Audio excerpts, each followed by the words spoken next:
Hello there, and welcome to the Sleepy Science channel. I'm so glad you found your way here tonight. Maybe you've had one of those days where the world felt a little too loud, a little too fast, or maybe you're simply the kind of person who prefers falling asleep to the gentle mysteries of the human mind rather than counting sheep in endless loops. Either way, you're exactly where you need to be. Tonight, we're going to explore something truly beautiful, the landscape of psychology, that quiet science that studies the invisible architecture of who we are. We'll wander through the soft corridors of memory, peek into the gentle mechanisms of emotion, and discover how your mind creates the very reality you experience each day. These aren't harsh facts or clinical observations. Think of them more like whispered secrets from the universe about what makes you, you. Before we begin our journey, I want you to get comfortable. Adjust your pillow, pull your blanket just right, dim the lights if you haven't already. There's no rush tonight. No deadlines, no pressures. Just you, this moment, and the fascinating quiet workings of the human psyche. If you enjoy falling asleep to this kind of content, consider subscribing and leaving a like. It helps other restless minds find their way here too. But truly no pressure. You're already doing exactly what you need to be doing.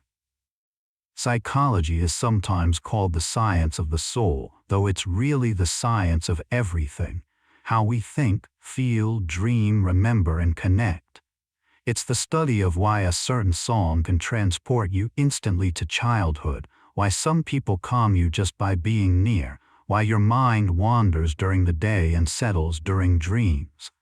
Tonight we'll explore these gentle mysteries together, each fact a soft stepping stone into deeper rest. So take a deep breath in, hold it for just a moment, and let it go. Feel your body sinking a little deeper into your bed. Let your shoulders drop, soften your jaw. Tonight is for drifting, for wondering, for letting the day dissolve into something quieter. The facts we'll explore aren't meant to be memorized or tested. They're simply here to accompany you as you drift towards sleep, like stars accompanying the night.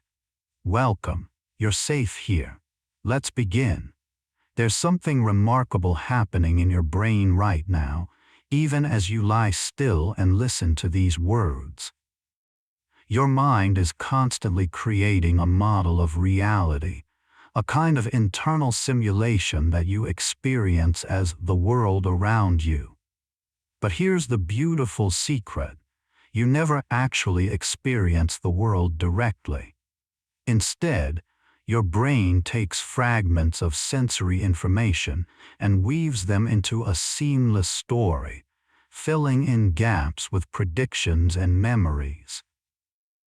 The floor beneath you, the darkness around you, even the sound of this voice, all of it exists as an interpretation, a best guess painted onto the canvas of your consciousness. It's like your brain is a master storyteller, turning scattered letters into novels, scattered notes into symphonies. You are always, in a sense, dreaming, even now. This connects to something psychologists call change blindness, a phenomenon that reveals just how much your mind is constructing rather than recording. Studies have shown that people often fail to notice even major changes in their environment.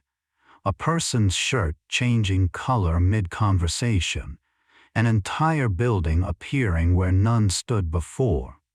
This isn't because you're unobservant.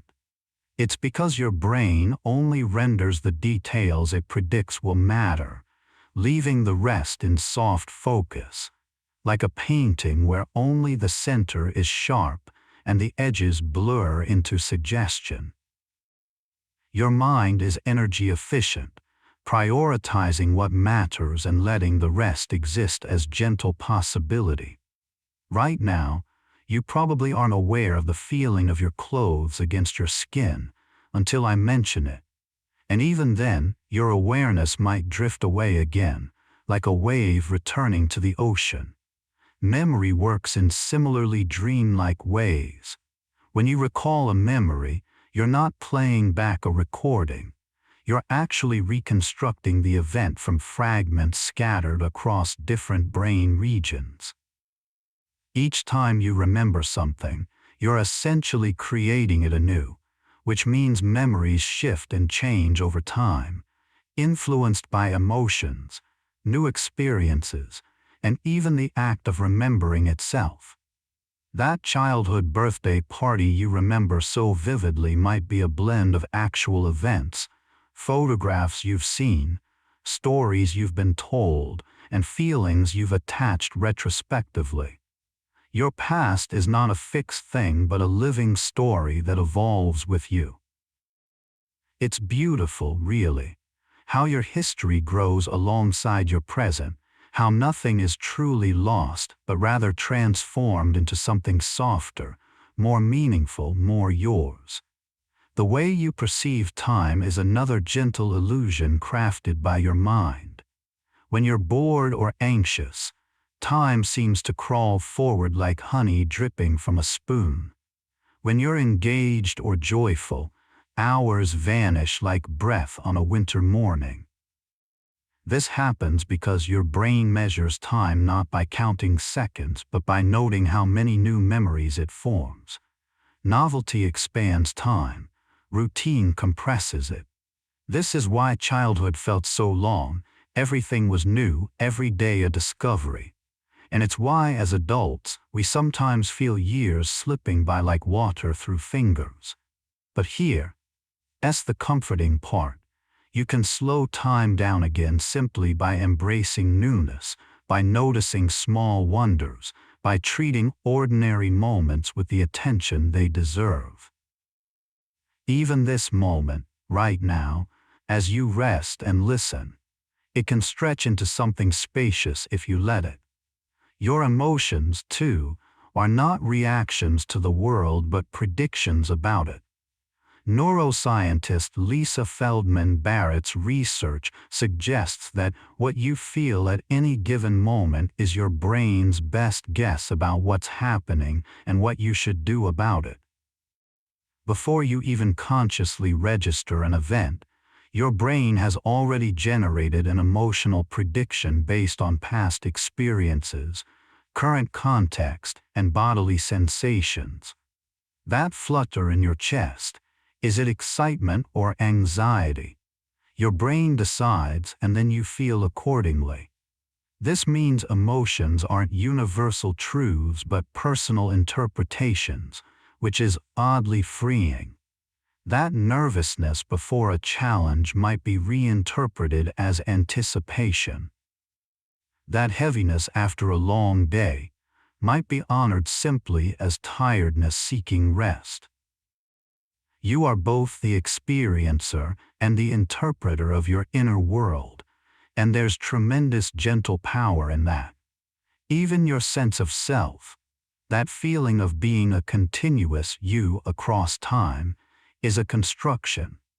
Psychologists and philosophers have long puzzled over personal identity, and modern neuroscience suggests that the self is not a thing but a process, a narrative your brain continuously generates to make sense of experiences.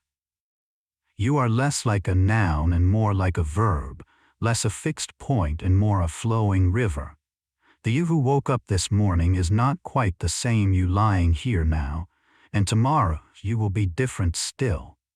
Yet there's a thread of continuity, a story that connects them all. This is why growth is possible, why change feels both strange and natural, why you can look back at younger versions of yourself with both recognition and astonishment. You are always becoming.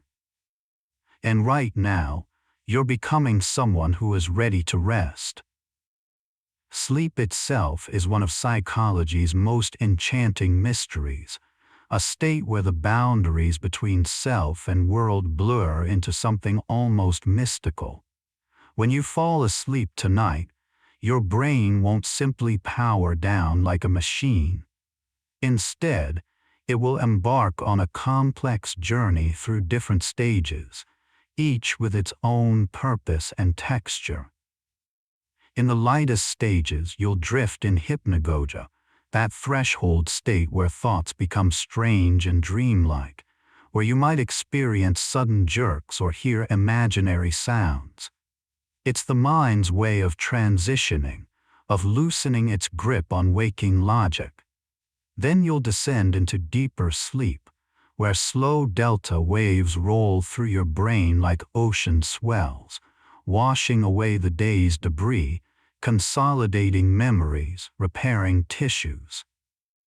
You'll cycle through REM sleep, where your eyes dance beneath closed lids and dreams unfold in narratives both bizarre and meaningful.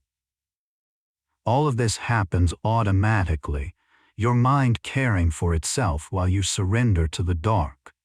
Dreams themselves serve purposes psychology is still unraveling, but one beautiful theory suggests they're a kind of emotional alchemy. During REM sleep, your brain processes emotional experiences in a low-stress environment. The neurochemicals associated with anxiety are suppressed while you dream, allowing you to revisit difficult feelings within a safe container.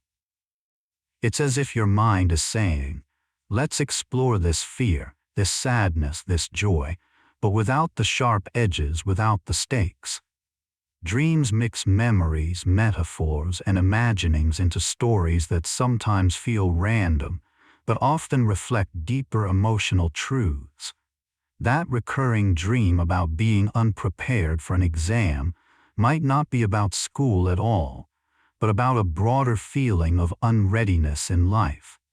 The dream where you can fly might embody a longing for freedom or transcendence. Your dreaming mind speaks in symbols, and even when you don't remember or understand them, the emotional work continues, softening sharp memories into something more bearable. There's a phenomenon called memory consolidation that makes sleep truly magical. While you sleep, your brain replays the day's experiences, strengthening important neural connections and weakening irrelevant ones. Studies have shown that learning followed by sleep produces better retention than the same amount of learning followed by waking activity.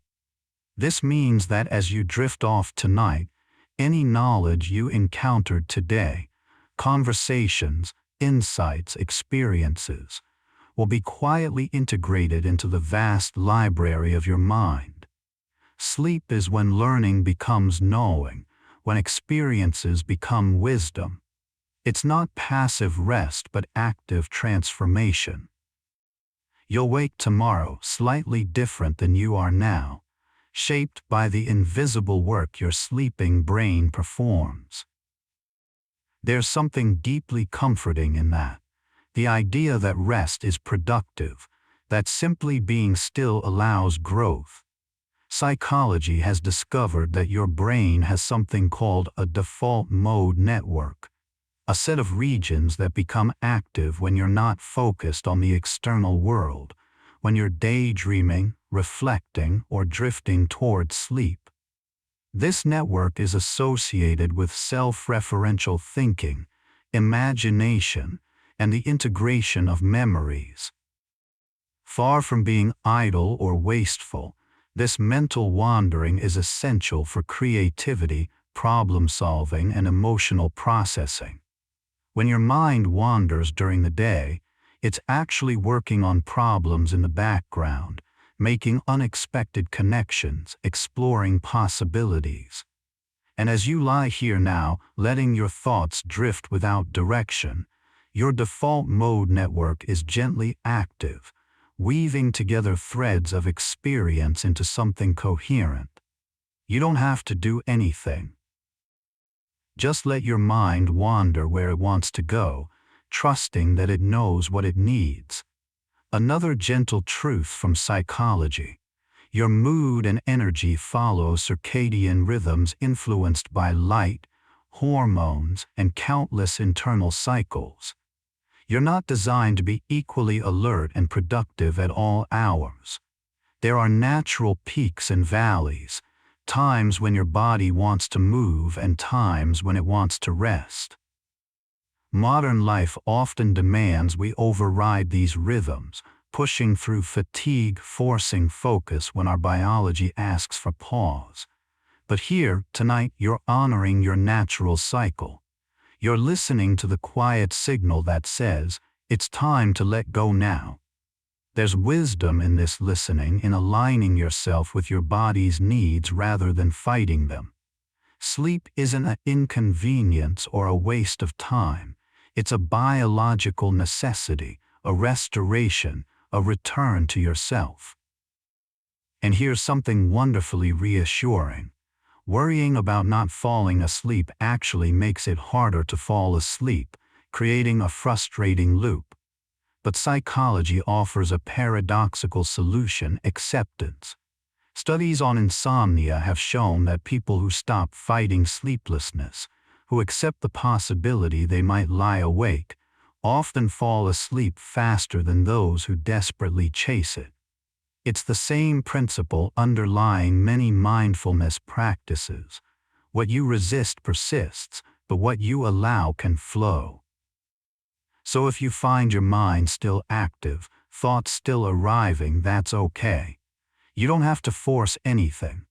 Just notice the thoughts like clouds passing through a sky, neither pushing them away nor holding on to them. Rest doesn't require sleep. It simply requires softening, releasing the day's grip. Sleep will come when it comes, and until then, you're still caring for yourself by being here, by breathing, by letting go as much as you can. There's a concept in psychology called flow, described by Mihaly Csikszentmihalyi as a state of complete absorption where time seems to dissolve and the boundary between self and activity blurs. Athletes call it being in the zone. Artists call it inspiration. But it's available in countless ordinary moments: cooking a meal, having a deep conversation, walking in nature, even listening to something like this. Flow arises when challenge and skill balance perfectly, when you're engaged but not overwhelmed, when action and awareness merge. In flow, the constant chatter of self-consciousness quiets. You're not thinking about yourself. You're simply being, doing, experiencing. And while sleep isn't quite flow, there's a similar quality as you drift off, a dissolving of boundaries, a release of self-monitoring, a surrender to process. You can't force flow, and you can't force sleep. Both require a kind of trusting letting go. Your brain contains something extraordinary called neuroplasticity, the ability to reorganize itself, forming new neural connections throughout your entire life. For a long time, scientists believed the adult brain was relatively fixed, that childhood was a brief window for learning, and then the structure solidified. But research over recent decades has revealed something far more hopeful. Your brain remains malleable, capable of change, growth, and healing at any age.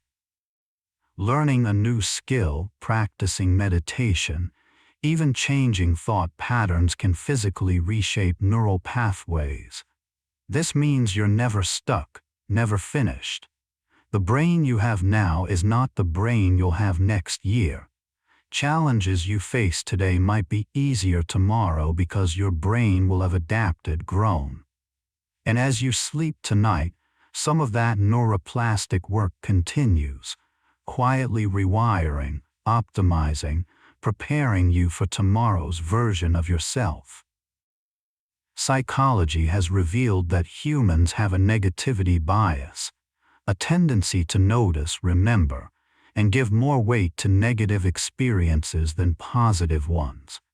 Evolutionarily, this makes sense. Our ancestors survived by remembering dangers more vividly than pleasures. A forgotten threat could be fatal, while a forgotten berry bush was merely unfortunate. But in modern life, this bias can make us feel like the world is harsher than it is, like our mistakes loom larger than our successes. Understanding this tendency is itself a kind of freedom. That embarrassing moment you keep replaying, it probably occupies far more space in your memory than in anyone else's. That criticism that stung, it likely weighs heavier than the 10 compliments surrounding it.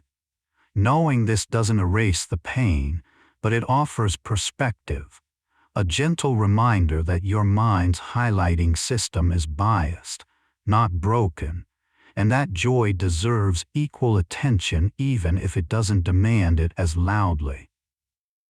There's a beautiful psychological concept called affective forecasting, the way you predict how you'll feel about future events. And here's the fascinating part. People are notoriously bad at it. You likely overestimate how long negative events will affect you and underestimate your own resilience. That breakup you thought would devastate you forever. Most people adapt more quickly than expected. That dream job you thought would bring endless happiness. Joy often settles into comfortable routine faster than anticipated. Psychologists call this the impact bias. We imagine future emotions will be more intense and longer lasting than they typically are. This isn't pessimistic, it's actually reassuring. It means you're more resilient than you think, more adaptable, more capable of finding equilibrium. Whatever worries you carried into tonight, there's a good chance you will handle them better than present you imaginees. You've survived every difficult day so far. Your track record for getting through hard things is, so far, 100%. Psychology also teaches us about something called social baseline theory, which suggests that the human brain's default state assumes the presence of other people. We are so fundamentally social that our nervous systems actually regulate differently when we're alone versus when we're with trusted others. The presence of a friend can lower blood pressure, reduce pain perception, and decrease activity in brain regions associated with threat. Even thinking about loved ones can activate similar calming effects. This is why loneliness feels so physically uncomfortable. It's not just emotional but physiological, a deviation from our expected baseline. And it's why connection is so healing, why a kind word can shift your entire day, why even this one-way connection, you listening, me speaking, can create a sense of gentle companionship. You're not alone in the dark. There are billions of humans right now on this shared planet, many of them also lying in bed, also letting go of their days, also seeking rest. You're part of a vast, invisible community of nighttime wanderers, all finding your way toward morning. The mind has what psychologists call schemas, mental frameworks that help you understand and navigate the world. You have schemas for what a home is, what friendship means, how bedtime should feel. These schemas are built from experience and culture, and they shape perception in powerful ways. They're useful because they allow quick understanding without constant reevaluation, but they can also limit you, creating expectations that don't match reality. For example, if your schema for rest includes the idea that you must fall asleep quickly or sleep perfectly through the night, then any deviation feels like failure. But schemas can be updated, made more flexible. Maybe rest can include lying quietly with wandering thoughts. maybe sleep can be imperfect and still restorative. Your mind is both the creator and the creation, the framework and the experience within it.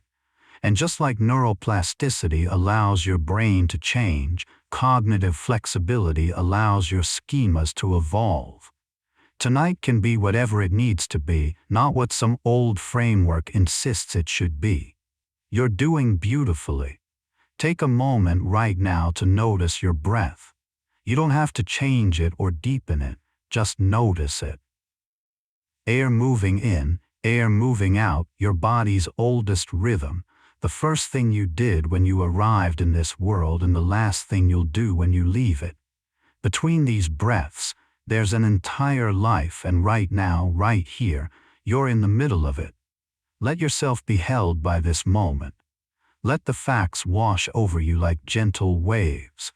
You don't need to remember them or test yourself later.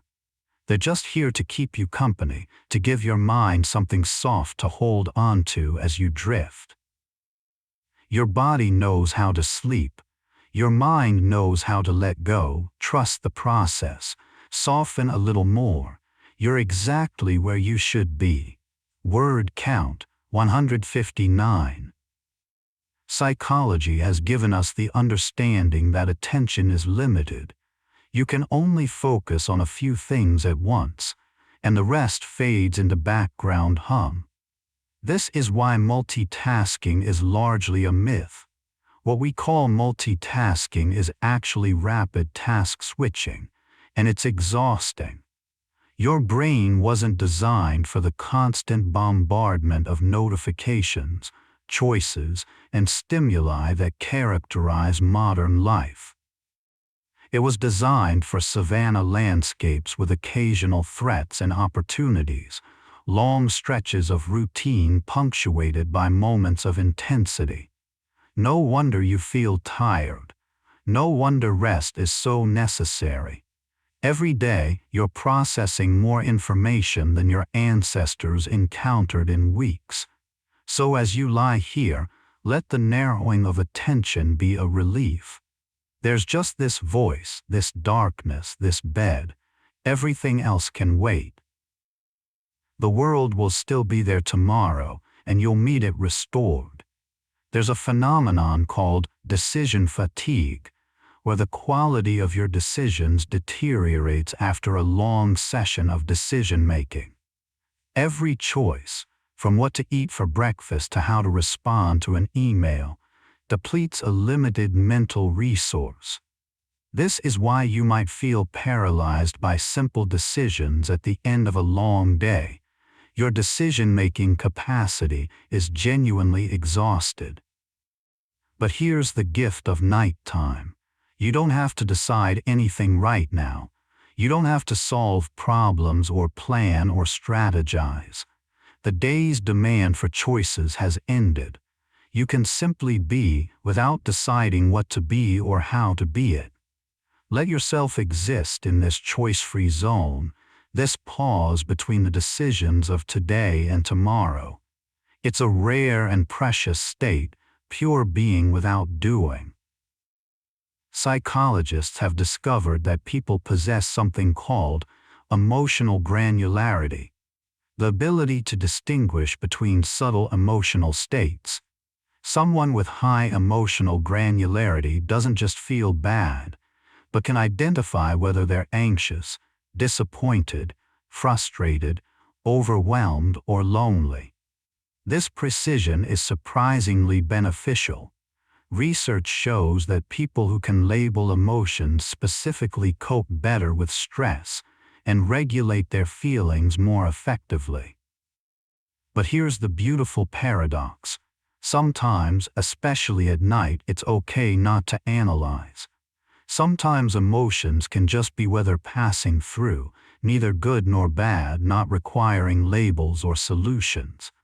That vague heaviness, that soft sadness, that whisper of anxiety, you can let them be present without naming them, without fixing them. They're just part of the current internal landscape, and landscapes always change. By morning, the weather inside you will likely be different. Your mind has what's called a psychological immune system, cognitive processes that help you cope with and rationalize negative experiences. When something bad happens, you naturally begin finding silver linings, lessons learned, ways it could have been worse. This isn't denial, it's adaptation. Your psyche protects itself the way your body fights infections, automatically mobilizing resources to restore equilibrium. You don't have to consciously work at resilience. It's built into your psychological architecture. This means that whatever difficulties you're carrying, your mind is already, even now, working on integration, on healing, on finding the path forward. You don't have to rush the process or force understanding. The psychological immune system works on its own timeline, often most actively when you're not consciously trying, when you're resting or dreaming or simply letting time pass. Trust that you're healing even when you can't feel it happening. There's a concept called the spotlight effect, where people overestimate how much others notice and remember about them. You think everyone noticed that awkward thing you said or the stain on your shirt, but research shows people are far less attentive to you than you imagine. Not because they don't care, but because they're focused on themselves and their own concerns. Everyone is the protagonist of their own story, which means you're mostly a supporting character in theirs, just as they are in yours. This can feel lonely or liberating depending on how you hold it. The liberating version is this: you have far more freedom than you think. Most of your embarrassments and mistakes barely register in others' awareness. You can experiment, fail, be imperfect, and the world will continue turning, largely unaffected and unaware. So whatever small mortifications you're replaying from today, consider releasing them. They're likely occupying far more space in your mind than in anyone else's memory. Psychology also teaches about priming, how subtle cues influence behavior and perception in ways you don't consciously notice. Being exposed to words related to old age makes people walk more slowly afterward. Holding a warm drink makes people perceive others as friendlier. These effects are small but real, suggesting that your mind is constantly being shaped by environment in ways beneath awareness. Right now you're being primed for sleep, by darkness, by horizontal position, by soft voice and gentle content. Your environment is supporting your intention, but priming works both ways. You also prime yourself through habit and ritual. The routine you've created around bedtime, whatever it is, signals to your brain that sleep is approaching. Maybe it's brushing your teeth, maybe it's reading, maybe it's listening to something like this. Each repetition strengthens the association, makes the transition easier. You're training yourself gently over time to enter rest more readily. And even if tonight is difficult, the practice itself is valuable, building pathways that will serve you tomorrow and the nights after. The concept of learned helplessness emerged from psychology experiments and describes a state where repeated exposure to uncontrollable negative events leads to passivity, even when control becomes possible. It's a somber finding but also a hopeful one, because it means the opposite is also true: learned optimism, learned agency, learned hope. Small experiences of control and success can rebuild the belief that your actions matter, that you're not helpless. Every time you choose to care for yourself, to rest when you're tired, to seek help when you're struggling, you're practicing agency.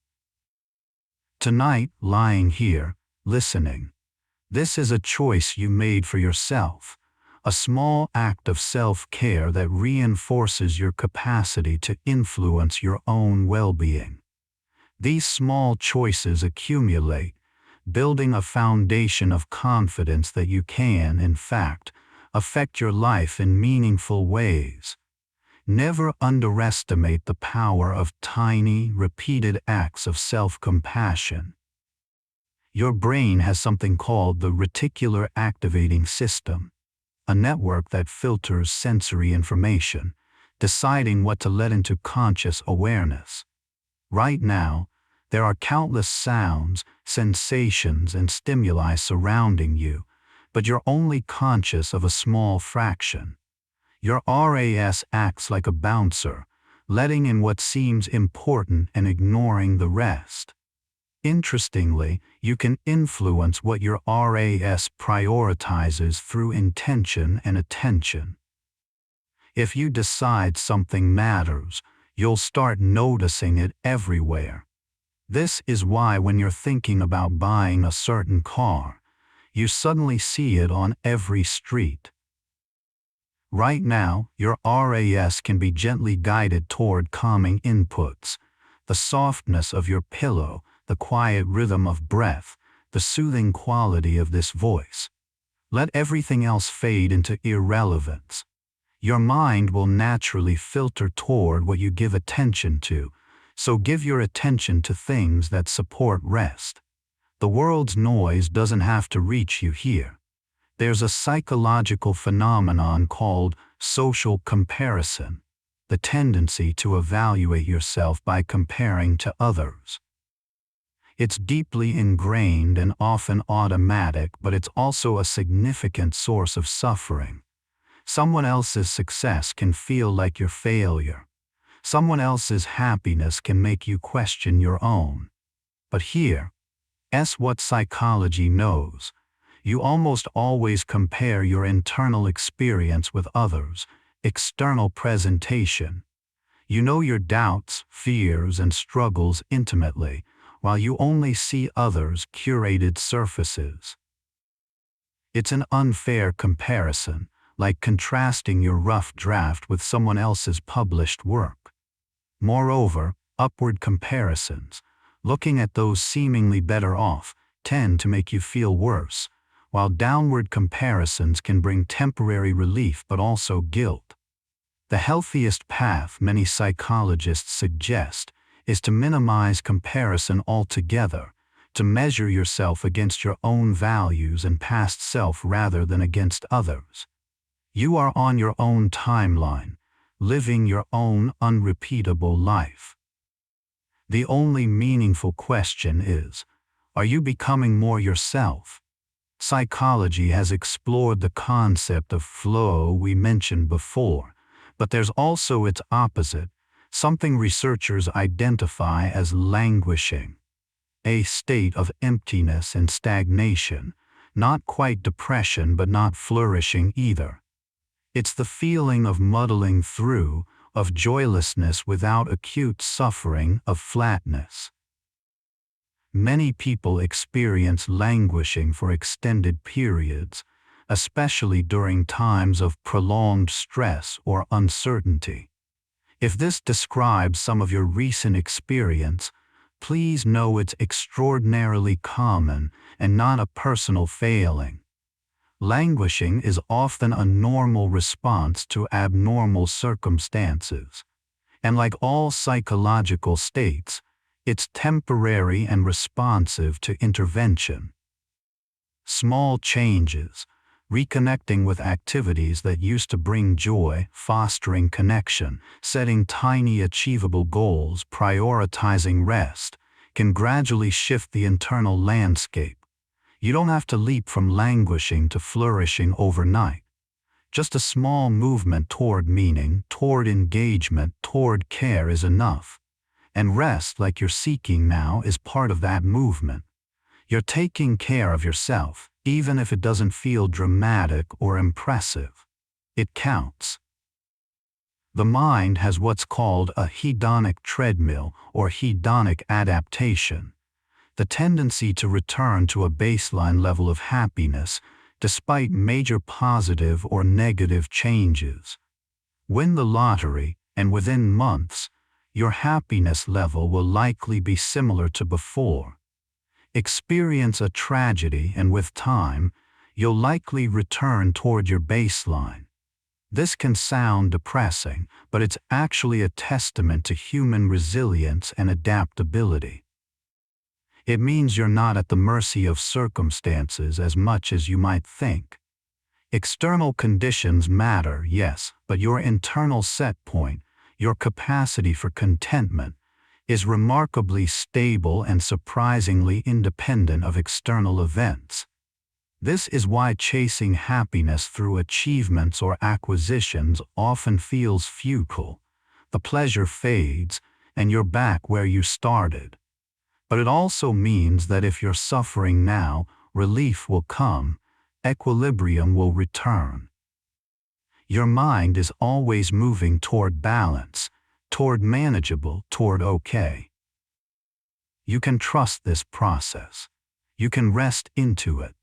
Another fascinating discovery is the power of reappraisal, cognitively reframing a situation to change its emotional impact.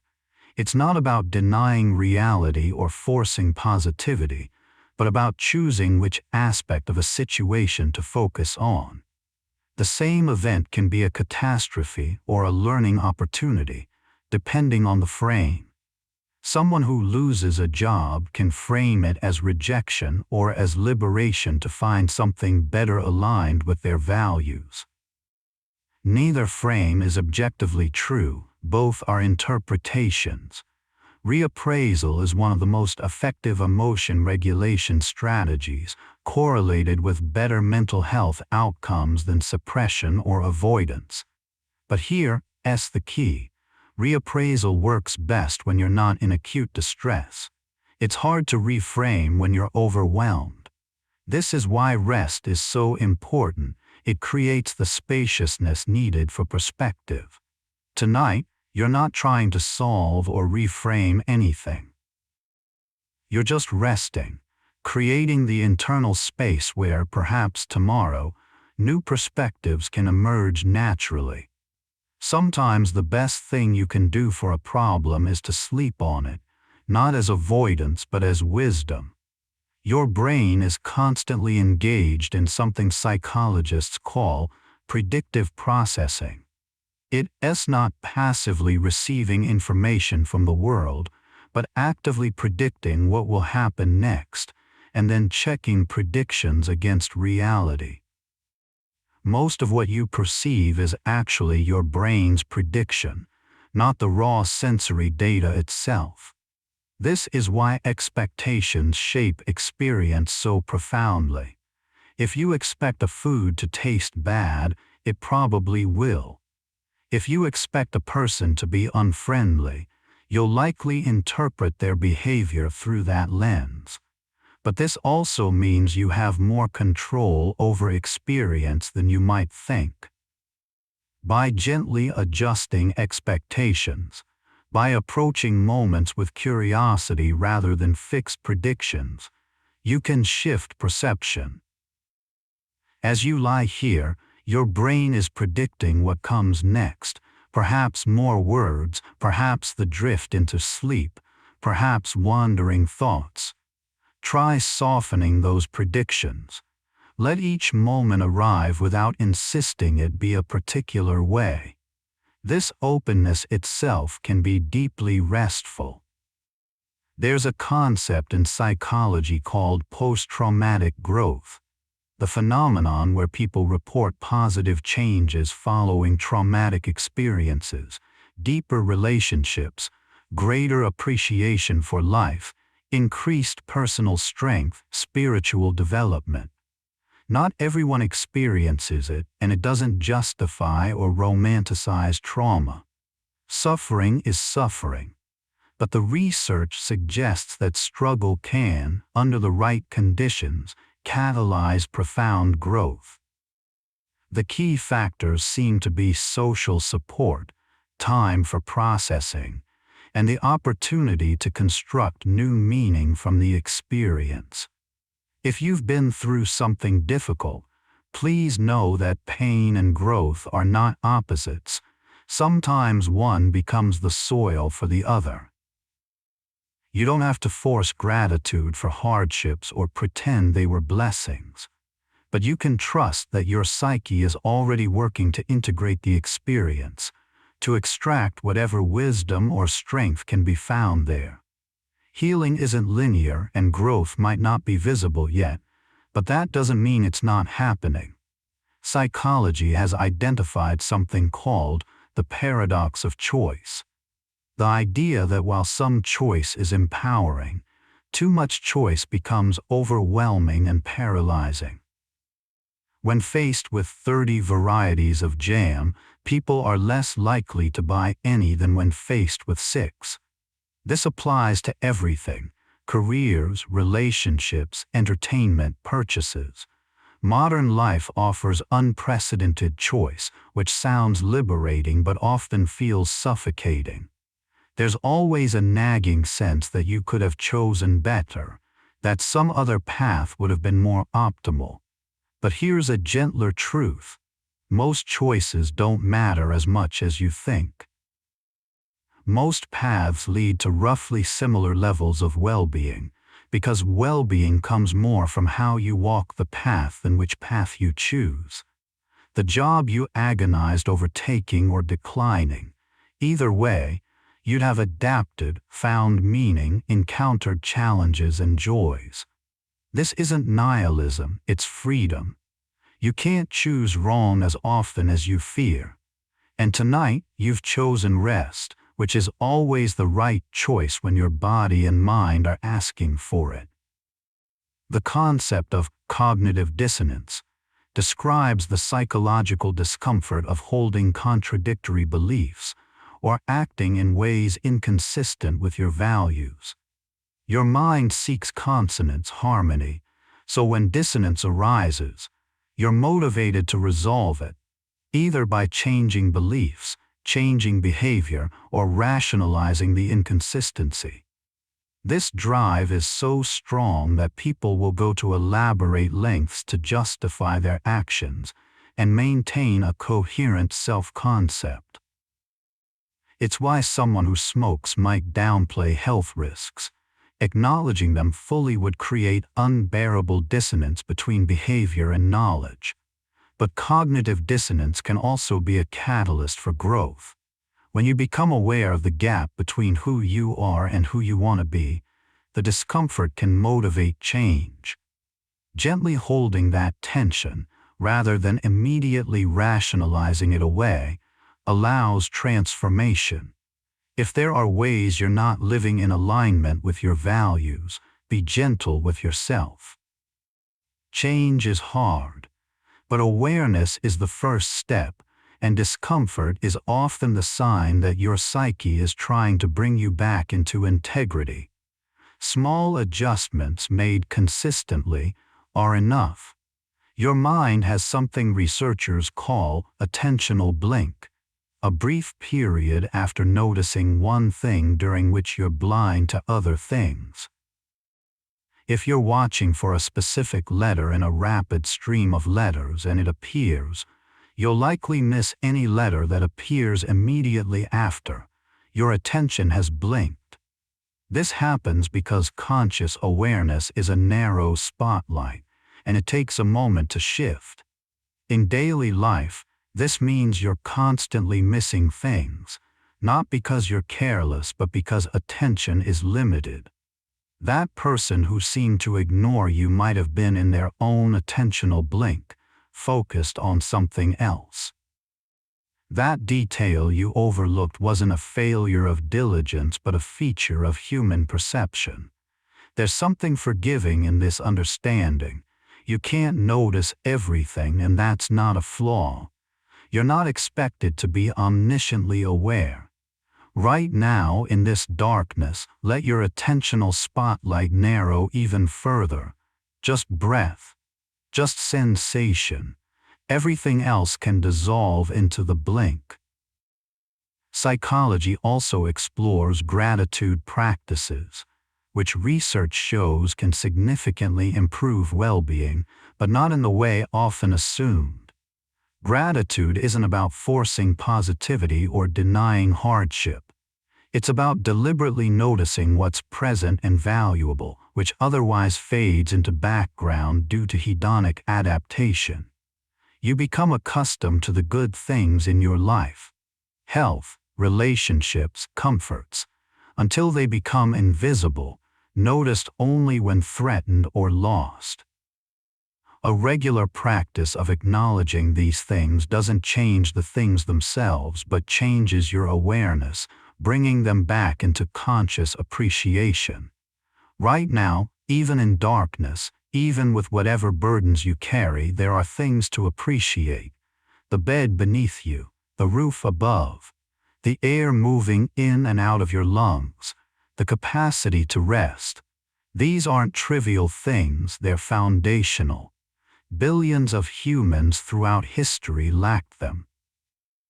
You don't have to feel guilty for struggles just because you have these basics, but you can let yourself notice them, let yourself rest in the support they provide.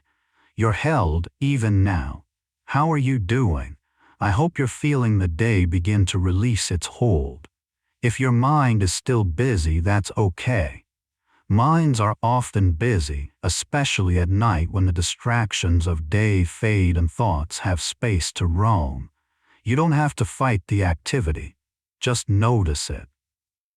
Thoughts are like birds flying through the sky of your awareness. You don't have to grab them or follow them, just let them cross the sky. Bring your attention back to something simple. The darkness around you, the weight of your body on the bed, the next breath and the next. There's no destination, no goal except this moment, then this one, then this one. You're doing everything right just by being here. Let yourself soften just a little bit more. Psychologists have studied the reminiscence bump, the tendency for older adults to recall a disproportionate number of memories from adolescence and early adulthood. There's something about those years, their intensity, novelty, and identity formation, that etches experiences deeply. But this also reveals something universal. The periods of greatest change, challenge, and growth are the ones that shape you most profoundly. Right now, wherever you are in life, you're in the process of creating memories that future you will look back on. Maybe they'll carry nostalgia, maybe regret, maybe joy. But they're yours, these days you're living, these nights you're navigating. And even a difficult period, one you might wish away, is contributing to the person you're becoming. The story isn't finished. You can't yet see how this chapter fits into the larger narrative, but it does fit. Somehow, it will all connect, make sense, become part of the landscape of who you are. There's a concept called the illusion of transparency, where you overestimate how much your internal state is visible to others. You feel nervous, and you assume everyone can see your trembling hands and hear the shake in your voice. You feel sad, and you're sure it's written all over your face. But research shows people are generally much worse at reading others' emotions than we assume, and your internal experience is far more private than it feels. Others can't see your racing thoughts, your stomach churning, your silent fears. This can be both lonely and freeing. The loneliness is real. Sometimes you wish people understood without you having to explain. But the freedom is also real. You don't have to perform constant composure. You can feel what you feel privately, and the world doesn't have to know. Right now, in this solitary darkness, you're completely private.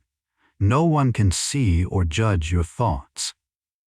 You're free to be exactly as you are, messy and complicated and tired and human. Psychology has explored the concept of counterfactual thinking, the tendency to imagine alternative outcomes, the what ifs and if onlys. If only I'd said something different. What if I'd made another choice? This thinking can be useful in learning from mistakes, but it can also become a source of endless rumination and regret. The past is fixed. The alternative scenarios you imagine never existed and never will. They're ghosts, thought experiments, narratives your mind generates but which have no substance. Sometimes the kindest thing you can do is release counterfactual thinking. Accept what actually happened as the only thing that could have happened given all the variables in play. This isn't fatalism but acceptance. You made the best choices you could with the information, resources, and emotional state you had at the time. Second guessing from your current perspective, with new information and hindsight, is unfair to past you. Let the other timelines dissolve. This timeline, the real one, is the only one that needs your attention. And in this timeline right now, you're safe in bed, breathing, resting. That's enough. There's a beautiful psychological insight about self-compassion, researched extensively by Kristin Neff and others. Self-compassion involves treating yourself with the same kindness you offer a good friend, acknowledging suffering without exaggerating it, recognizing that imperfection is part of shared humanity, and being mindful of painful thoughts without over-identifying with them. Studies show self-compassion is more predictive of well-being than self-esteem. Self-esteem is often contingent and competitive, feeling good about yourself by being better than others or meeting certain standards. But self-compassion is unconditional. You're worthy of kindness simply because you're a conscious being who experiences suffering. When you make a mistake, self-esteem says, "I'm bad." Self-compassion says, "I'm human and humans make mistakes. This is hard and I deserve kindness right now." It's a subtle shift with profound effects. Tonight, can you offer yourself that kindness? Can you recognize that you're doing your best with what you have, that you deserve rest and gentleness, not because you earned it but because you're here and that's enough? Your mind has what psychologists call automaticity, the ability to perform actions without conscious thought. Most of what you do each day is automatic. How you brush your teeth, drive to work, type on a keyboard. This efficiency is necessary. If you had to consciously direct every action, you'd be overwhelmed. But automaticity also means you can go through long stretches of life on autopilot, not fully present. Psychologists studying mindfulness have found that intentionally bringing awareness to automatic processes, eating, walking, breathing, can increase well-being and reduce stress. It's not about doing things differently but about being present for them. As you lie here, notice the automatic processes sustaining you. Your heart beating without being told to. Your breath flowing without conscious control. Your body digesting, repairing, maintaining itself. There's something humbling and beautiful about these automatic functions. Your body caring for itself, requiring nothing from your conscious mind. You can let go completely, trusting that the essential functions will continue. You don't have to manage everything. Some things take care of themselves. Psychology also studies meaning-making, the process by which people construct significance and purpose from experiences. Meaning isn't found, it's created. When something difficult happens, the event itself is neutral, suffering, yes, but without inherent meaning. You have to construct the meaning. Was it punishment? Random bad luck? A lesson? A test? The meaning you create will profoundly affect how you carry the experience forward. Viktor Frankl, who survived concentration camps and founded logotherapy, argued that even in the most horrific circumstances, humans can choose their attitude and find meaning, and that this capacity is central to resilience. You might not always control what happens to you, but you do influence how you interpret and integrate it into your life story. If you're struggling to make sense of something, be patient with yourself. Meaning often emerges slowly, not as a sudden revelation but as a gradual integration. And sometimes meaning is simply this: I survived, I'm still here, I'm still trying. That's enough, that's everything. There's a fascinating area of research around attachment theory, which explores how early relationships shape adult patterns of connection. Whether your caregivers were consistently available, inconsistent, or unavailable influenced your attachment style: secure, anxious, avoidant, or disorganized. This style affects how you navigate intimacy, handle conflict, and regulate emotions. But here's the hopeful part: attachment styles, while persistent, are not fixed. Through new relational experiences, therapy, secure friendships, romantic relationships with secure partners, people can move toward more secure attachment. The patterns formed in childhood are influential but not destiny. You can learn at any age to trust differently, to open differently, to connect differently. If you struggle with relationships, if closeness feels frightening, or if distance feels suffocating, please know these patterns make sense given your history, and they can shift. You're not broken. You adapted to the environment you were in. And now you can adapt again, gently, as you encounter new environments, new people, new possibilities for connection. Psychology has given us the concept of locus of control, referring to the degree to which you believe you have control over events in your life. An internal locus of control means you believe your actions significantly influence outcomes, empowering but also potentially burdensome, as failures feel personal. An external locus means you attribute outcomes to outside forces, chance, fate, other people, which can reduce guilt but also reduce motivation. Research suggests a balanced view is healthiest, recognizing what you can influence while accepting what you can't. The Serenity Prayer captures this wisdom: accepting what can't be changed, having courage to change what can, and possessing the wisdom to know the difference. As you rest tonight, you might consider what you're carrying that isn't yours to control. Other people's opinions, global events, outcomes that depend on countless variables beyond your influence. You can care without carrying. You can hope without demanding. Sometimes the most powerful thing you can do is tend to the small circle of influence directly around you, your choices, your kindness, your rest, and trust the larger world to unfold as it will.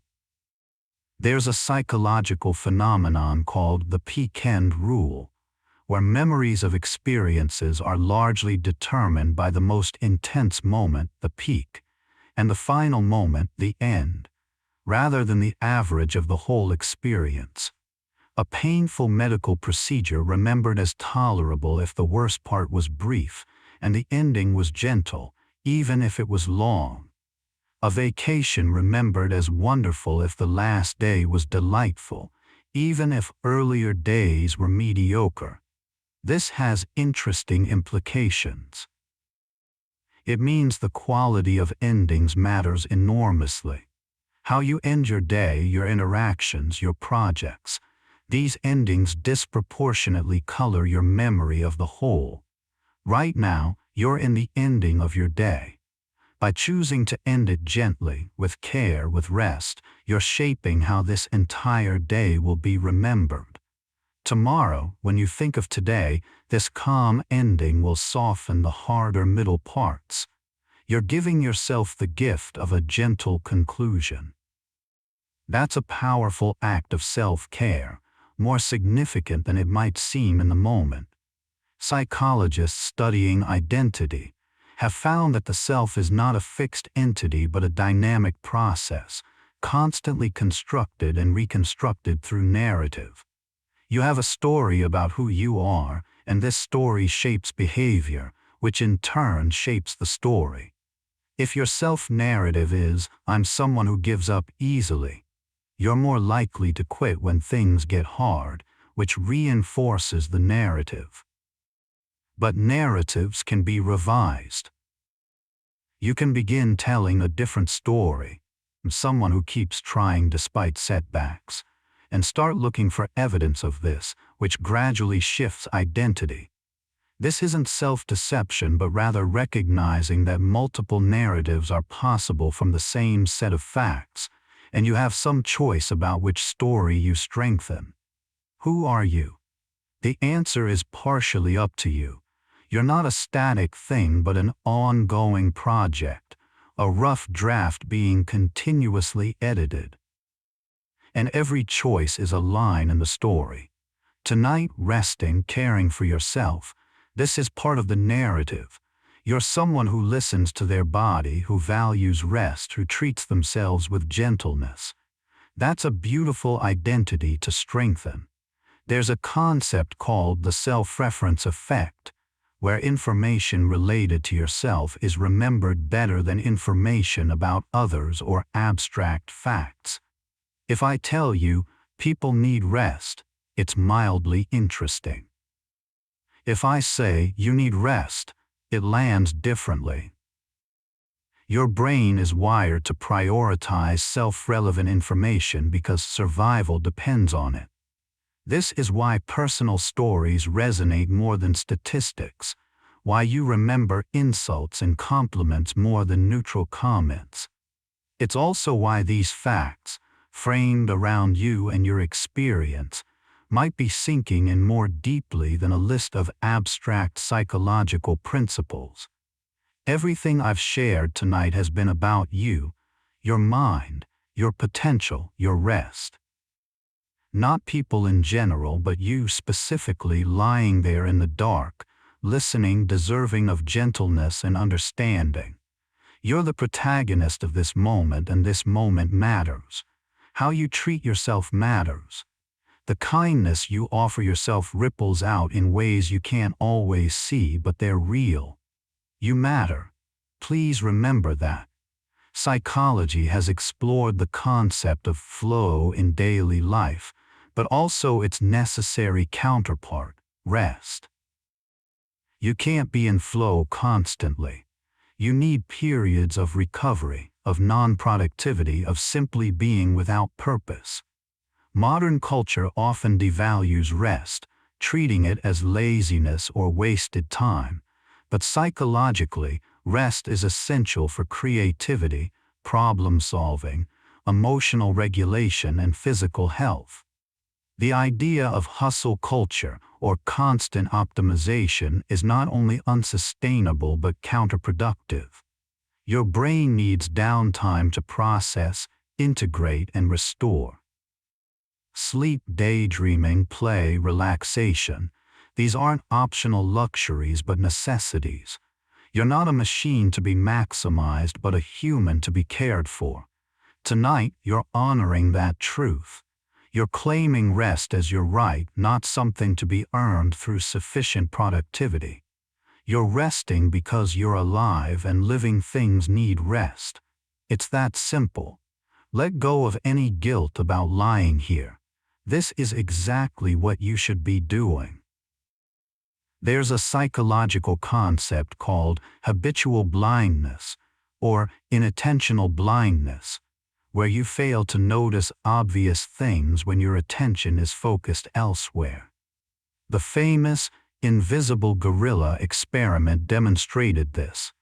People watching a video and counting basketball passes often don't notice a person in a gorilla suit walking through the scene.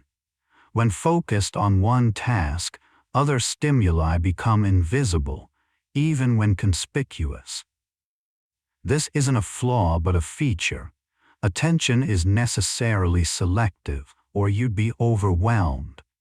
But it also means you're missing things constantly, experiencing a highly filtered version of reality. Right now, you're probably not aware of the sensation of your tongue in your mouth, or the ambient temperature, or the faint sounds in the distance, until I mention them, and suddenly they pop into awareness. This selective attention is why mindfulness practices are valuable. They train you to notice what's typically filtered out. But tonight, the goal isn't full awareness, it's the opposite. Let most things remain filtered out. Let the world shrink to just this moment, this breath, this soft darkness. Everything else can be invisible for a while. Psychology has studied the concept of resilience, the ability to adapt and bounce back from adversity. For a long time, researchers wondered what made some people resilient and others more vulnerable.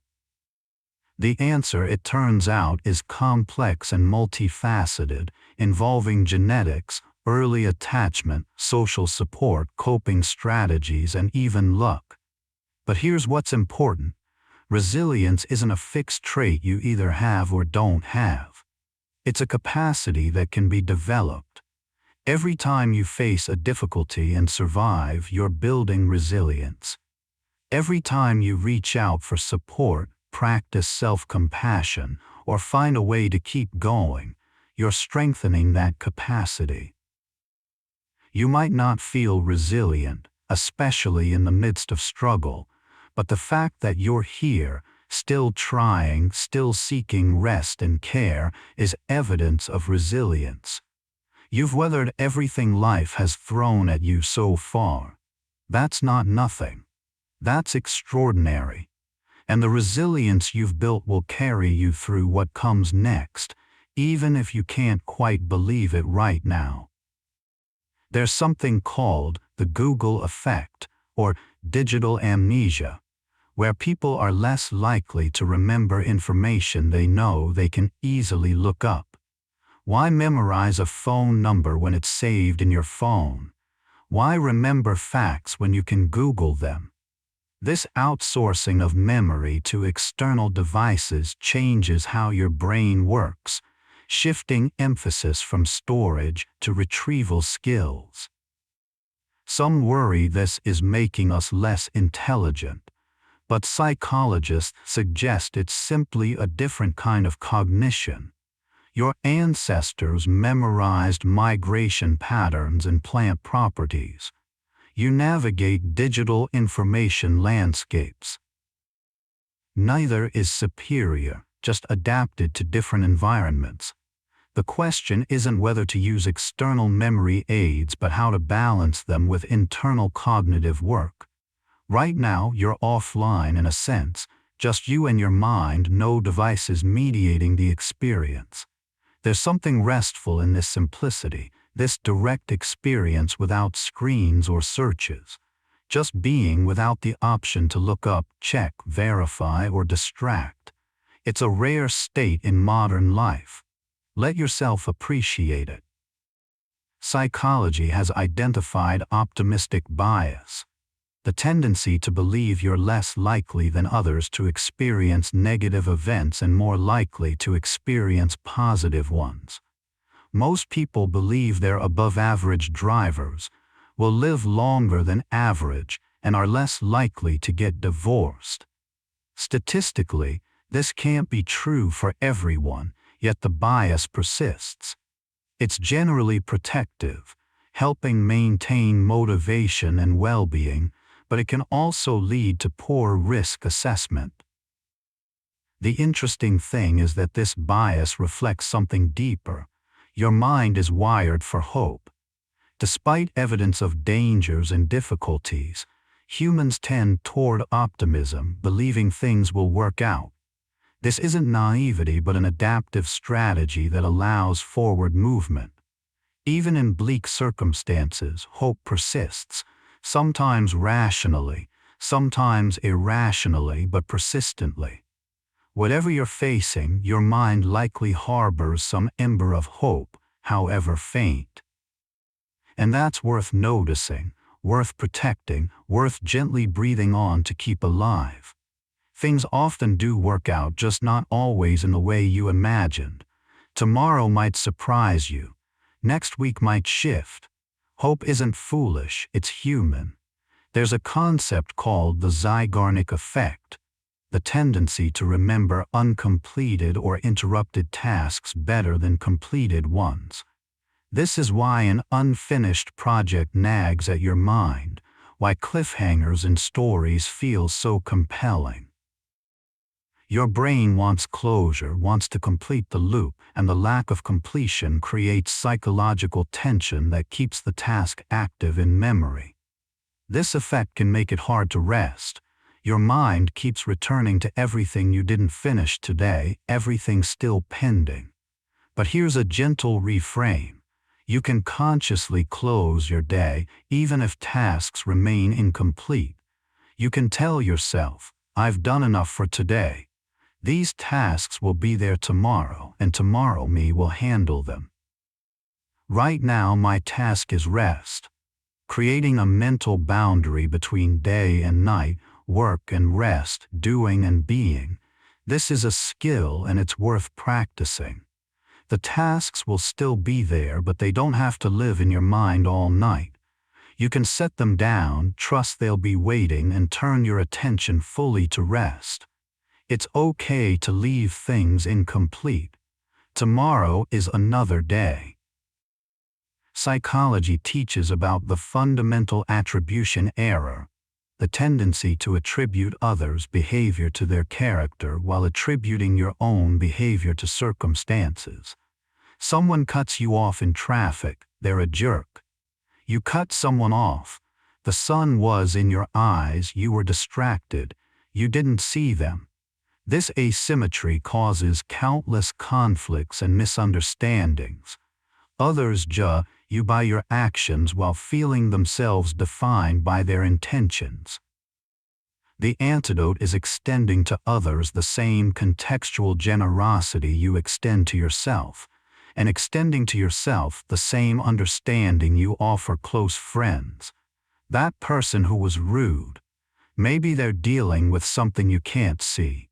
And you, when you fell short of your ideals, maybe you were doing your best with the resources you had.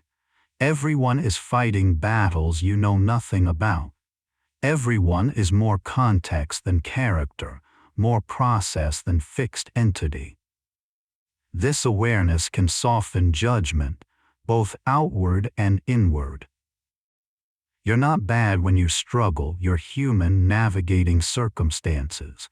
And so is everyone else. Take a deeper breath now.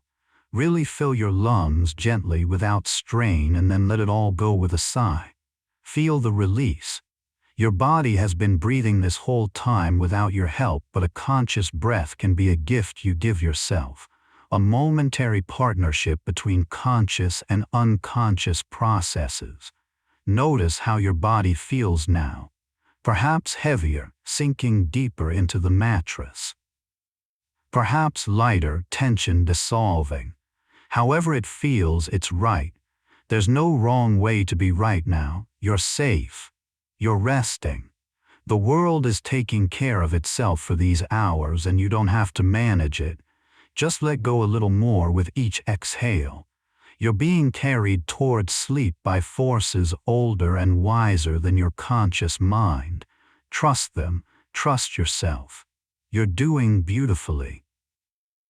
There's a psychological principle called mood-congruent memory, which means you're more likely to recall memories that match your current emotional state. When you're happy, happy memories come easily to mind. When you're sad, your mind surfaces sad memories, which can deepen and prolong the sadness, a vicious cycle. But understanding this effect offers a gentle intervention. If you're in a low mood, the memories and thoughts that arise are partially a function of that mood, not objective assessments of your life. The negative memories feel true and significant, but they're also being selectively highlighted by your current state. A different mood would surface different memories. This means your current perspective, especially when you're tired or down, is not the full picture. It's one frame from a vast film. When your mood shifts, and it will, other memories and perspectives will become accessible again. Right now, in the quiet dark, you don't have to believe every thought your tired mind offers. You can hold it lightly, recognize it as mood-influenced, and let it pass without granting it absolute authority. Psychology has explored the concept of episodic future thinking, the ability to imagine yourself in future scenarios. This capacity is closely linked to memory. Both require mentally traveling through time, constructing detailed scenes. When you imagine tomorrow or next year, you're using similar neural machinery as when you remember yesterday or last year. This ability is crucial for planning, motivation, and hope, but it can also be a source of anxiety when you imagine negative futures. The key is recognizing that imagined futures are not predictions but possibilities, and usually you imagine more vividly the scenarios you fear, which makes them feel more likely than they are. Your brain's simulation of the future is biased by current concerns. If you're worried, you'll imagine worst-case scenarios, but those scenarios are not prophecies. They're just your mind playing with possibility. The actual future, when it arrives, will likely be different, not necessarily better or worse, but different, shaped by countless variables your current self can't foresee. So if anxious thoughts about tomorrow are swirling, gently remind yourself, these are simulations, not certainties. The real tomorrow will unfold in its own way, and you'll meet it when it comes. There's something called the halo effect, where one positive trait influences your perception of other unrelated traits. If someone is attractive, you're more likely to assume they're also kind, intelligent, and competent, even with no evidence. Similarly, a single negative trait can cast a shadow over everything else. This cognitive bias affects how you see others, but also how you see yourself. One mistake can make you feel like a failure in all domains. One success can briefly make you feel invincible, but the truth is more nuanced. You're a collection of traits, skills, and qualities, some strong, some weak, most somewhere in between. A failure in one area doesn't define you entirely, and a success in one area doesn't mean you're perfect everywhere else. You're complex, multifaceted, inconsistent, and that's okay. That's human. When you're being hard on yourself, remember the halo effect. You're letting one negative thing color everything. Step back. See the fuller picture. You're more than your worst moment, more than your latest mistake. You're an entire person, still growing, still learning, still worthy. Psychology has long studied cognitive biases, systematic errors in thinking that affect decisions and judgments. There are dozens identified: confirmation bias, anchoring bias, availability heuristic, sunk cost fallacy, and on and on. Learning about them can feel overwhelming, as if your mind is hopelessly flawed. But here's a more compassionate view. These biases are not bugs but features, adaptations that allowed your ancestors to make fast decisions with incomplete information. Perfect rationality is too slow for survival. You need quick heuristics, mental shortcuts, even if they're sometimes wrong. The goal isn't to eliminate biases. You can't. But to be aware of them in important decisions and correct when stakes are high. For most moment-to-moment living, your biased, imperfect, heuristic-driven mind works just fine. It's gotten you this far. Trust it a little more. Forgive it when it gets things wrong. It's doing its best with the impossible task of navigating a complex world with limited time and information. You don't have to be perfectly rational. You just have to be human, and you're doing that beautifully already.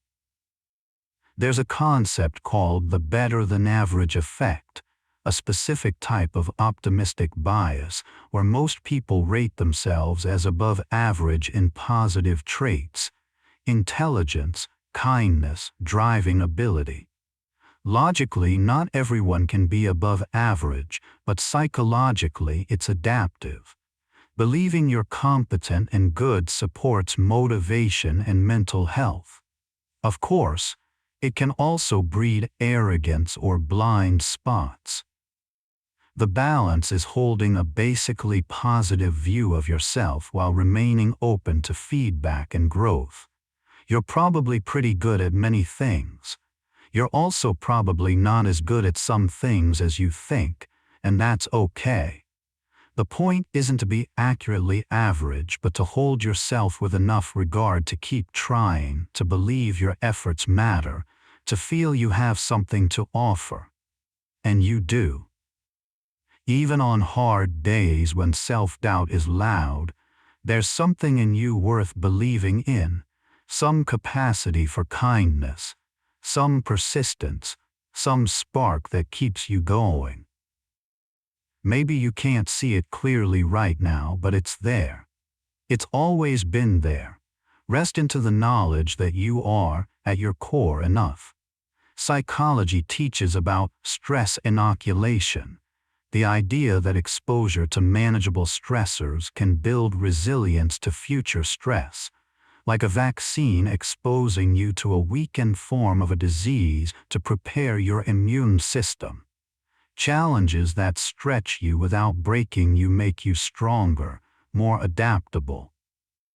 This doesn't mean seeking out suffering, but it does mean that difficulties you faced weren't for nothing. They've prepared you for what comes next.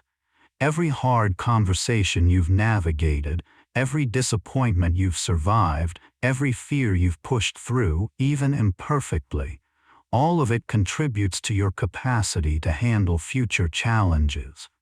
You're not fragile. You've been stress inoculated by life itself.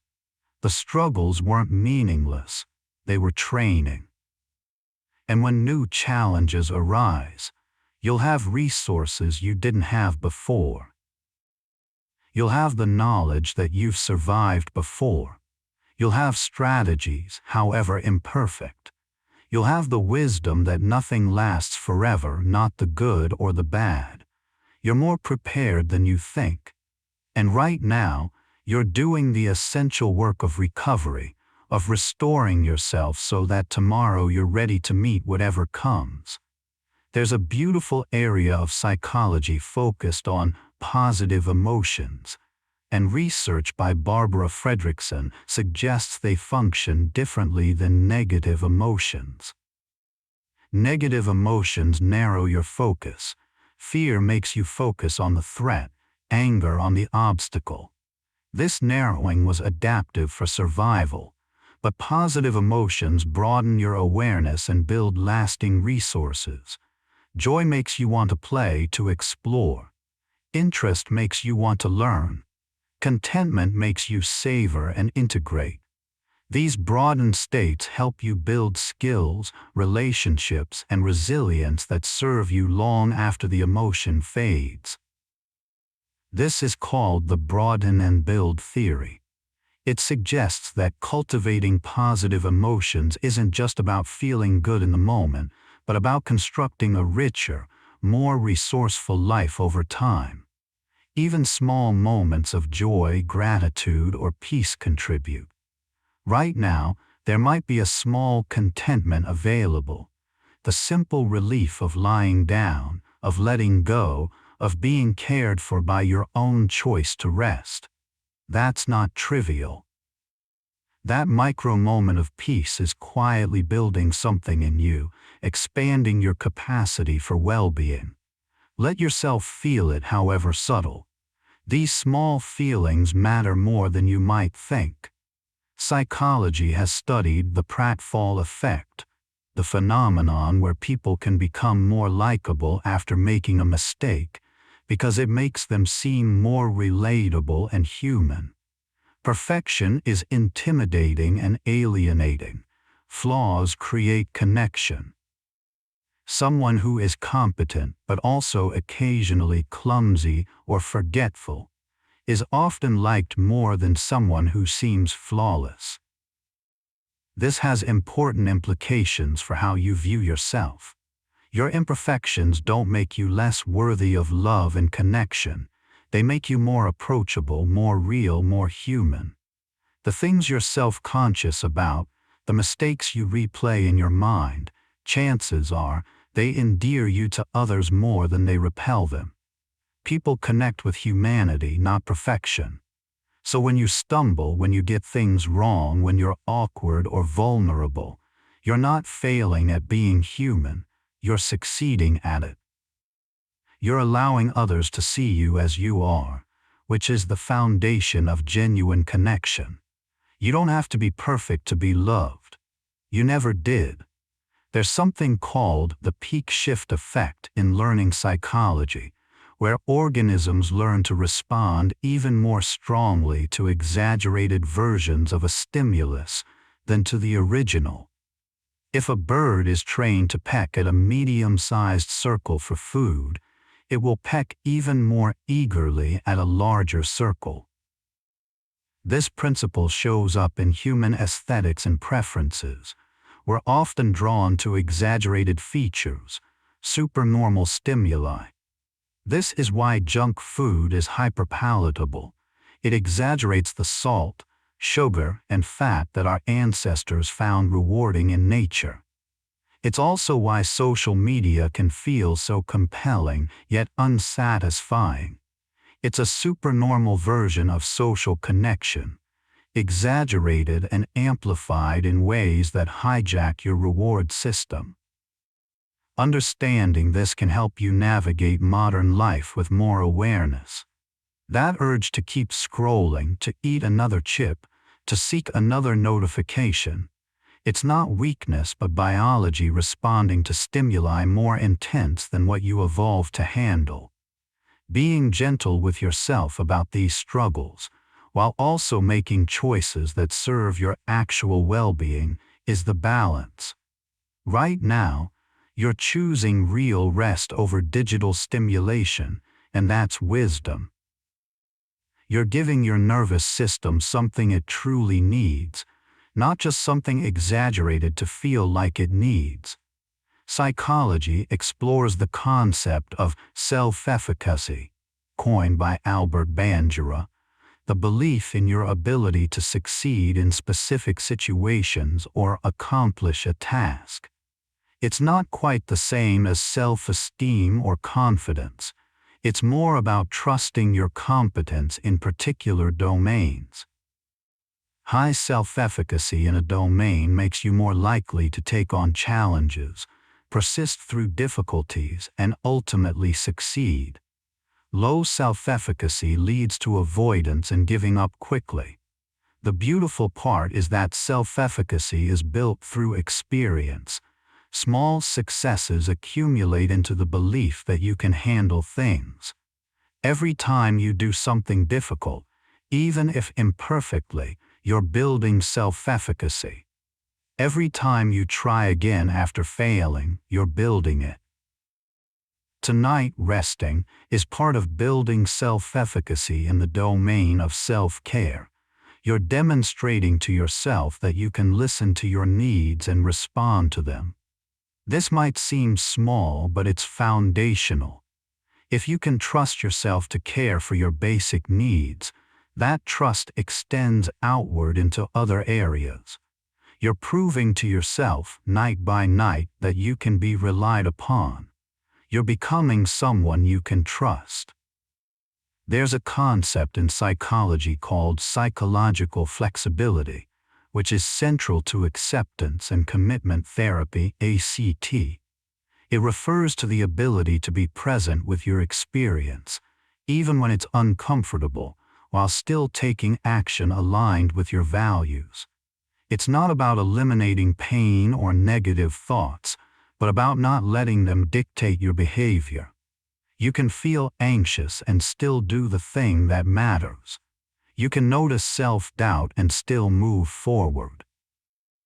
This flexibility, holding discomfort without being controlled by it, is strongly associated with mental health and well-being.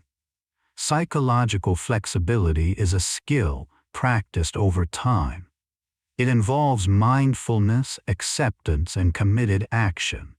Right now, you might be experiencing discomfort, maybe physical restlessness, maybe mental noise, maybe emotional heaviness.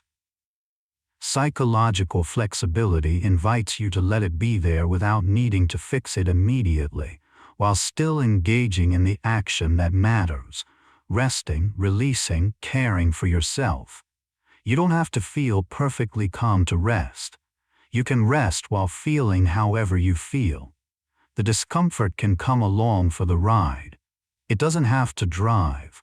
Psychology has studied the mere exposure effect, the phenomenon where repeated exposure to something increases liking for it.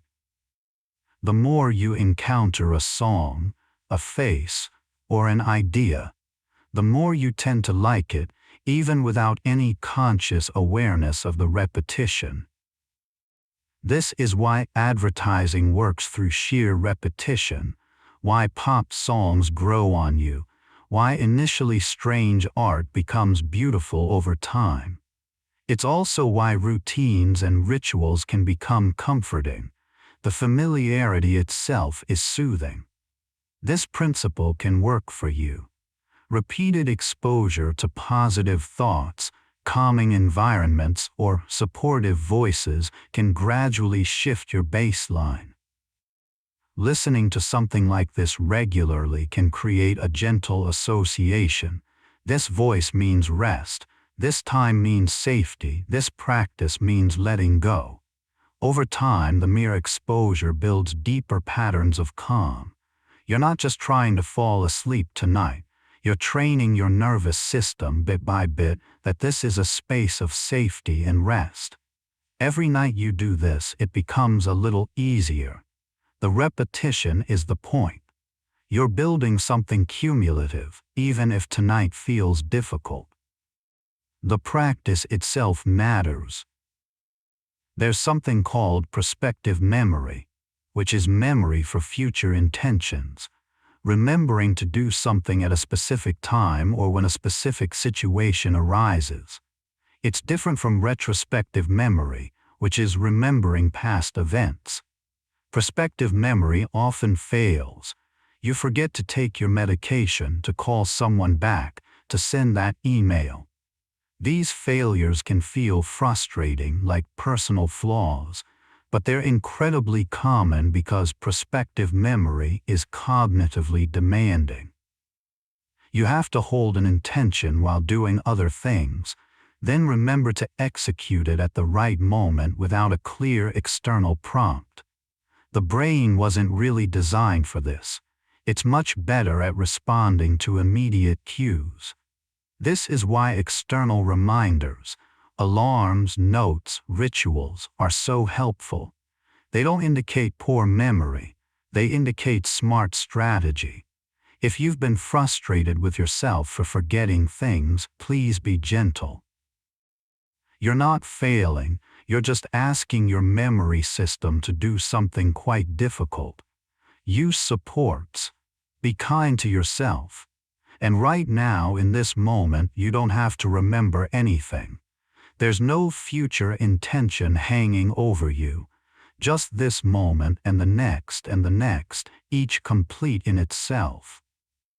Psychology explores the concept of deindividuation, where being part of a group can reduce self-awareness and individual accountability, sometimes leading to behavior you wouldn't engage in alone. This explains crowd dynamics, internet anonymity effects, and why people can lose themselves in groups. But there's also something beautiful here. The ability to dissolve into something larger, to feel part of a collective, to let the boundaries of self soften. In positive contexts, singing in a choir, marching for a cause, dancing at a concert, deindividuation can be transcendent. You're less an individual and more a cell in a larger organism, contributing to something bigger than yourself. Right now, you're alone in your bed, but you're also part of something larger, the human community, all of us navigating this strange experience of consciousness, all of us seeking rest and meaning and connection. In a way, we're all doing this together, separated by walls and distance but united by shared needs and vulnerabilities. You're part of humanity, even in solitude. That connection is always there, invisible but real. There's a concept called emotional labor, the process of managing feelings and expressions to fulfill the emotional requirements of a job or role. Customer service workers smile through frustration. Caregivers remain patient while exhausted. Teachers show enthusiasm when drained. This labor is real and taxing, often invisible and undervalued. But emotional labor isn't limited to work. You perform it in relationships, social situations, family gatherings. You modulate your emotions to make others comfortable, to maintain harmony, to meet expectations. And while some of this is necessary and even kind, it's also exhausting. You might not even notice how much emotional labor you're doing until you stop. Right now, in this private darkness, you can stop. You don't have to perform any emotion. You don't have to be pleasant, composed, enthusiastic, or fine. You can just be whatever you actually are, tired, sad, irritable, numb, or content. No audience, no expectations, no labor, just honest being. This permission is a gift you can give yourself. Rest from performance, from management, from the work of appearing. Just be, unedited and unrehearsed. Psychology has identified something called the self-serving bias, the tendency to attribute successes to your own abilities and efforts, while attributing failures to external factors. You got the promotion because you're talented and worked hard. You didn't get it because the system is unfair or the boss played favorites.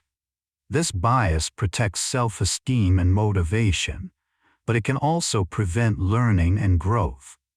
The healthiest approach is probably a flexible attribution style, taking credit where it's due while also acknowledging external help and luck, and taking responsibility for failures where appropriate while also recognizing circumstances beyond your control. The truth is usually complex. Successes and failures both stem from mixtures of effort, ability, support, luck, and context. You are neither as solely responsible for your successes as your pride suggests, nor as blameless in your failures as your defensiveness claims. This complexity is okay. You can hold it. You're part of a vast web of causes and conditions, your outcomes influenced by countless factors. You can be proud of what you've built without clinging to illusions of total control. And you can acknowledge mistakes without drowning in shame. You're one thread in a much larger tapestry, and that's enough. There's a psychological concept called implementation intentions, which dramatically increase follow-through on goals. Instead of a vague intention like, "I'll exercise more," an implementation intention specifies when, where, and how. If it's Tuesday morning, then I'll do yoga in my bedroom. The if-then structure creates a strong cue-response link, reducing the need for willpower or decision-making in the moment.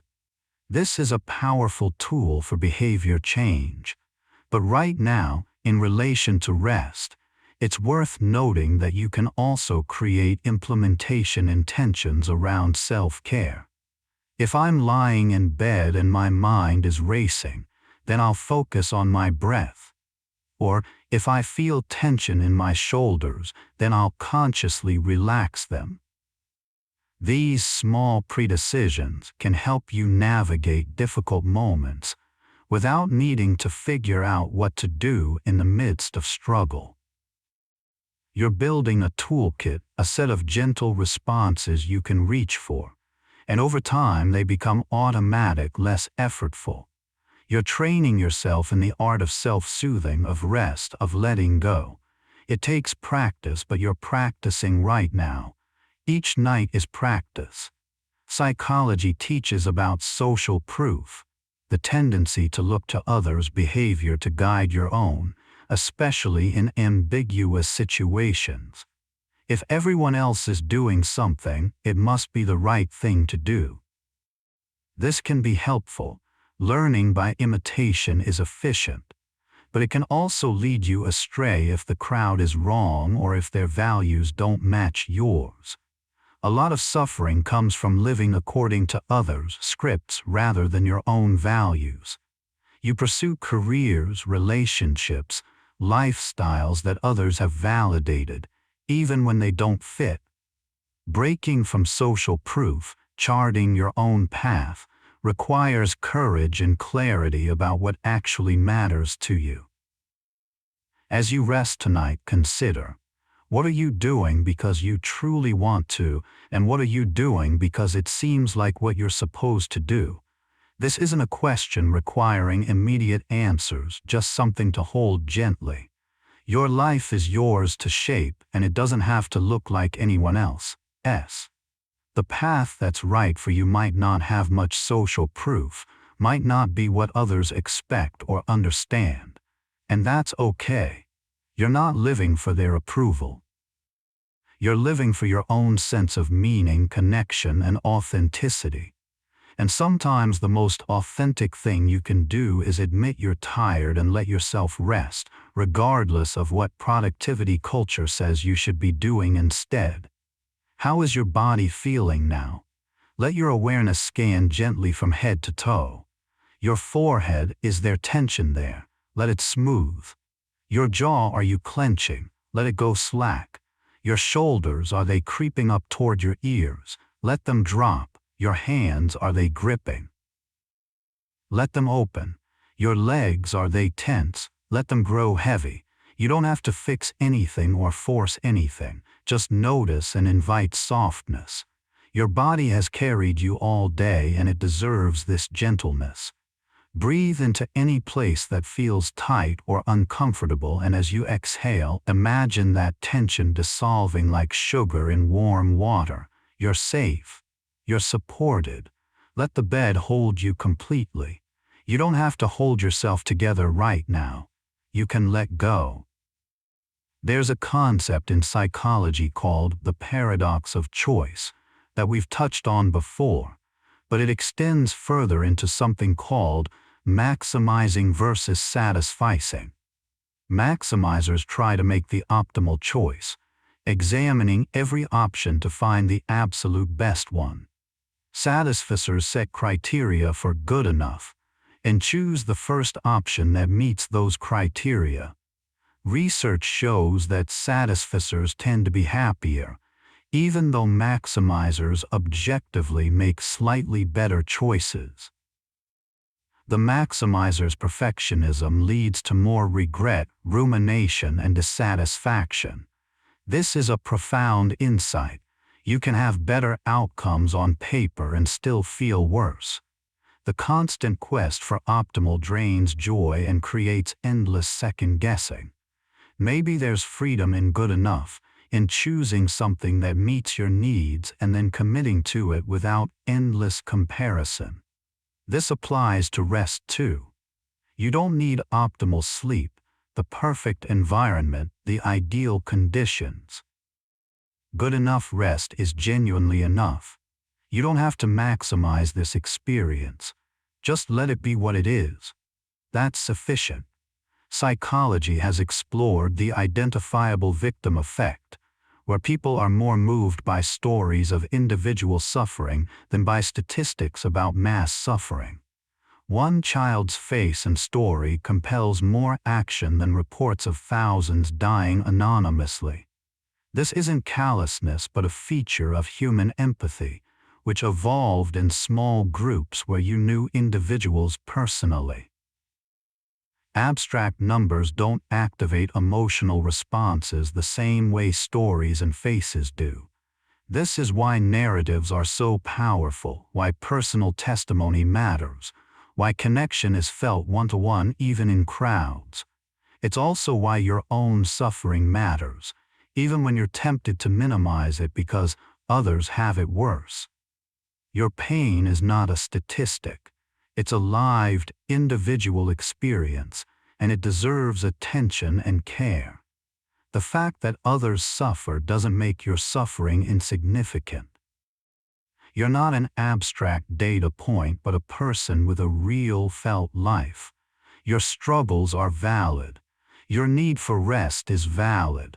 You don't have to justify it by proving you have it worse than others. You're tired, and that's enough reason to rest. There's something called belief perseverance, the tendency to cling to beliefs even after the evidence supporting them has been discredited.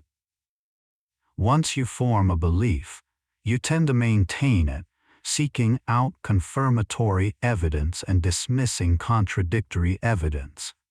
This makes changing your mind difficult, even when it would be rational to do so.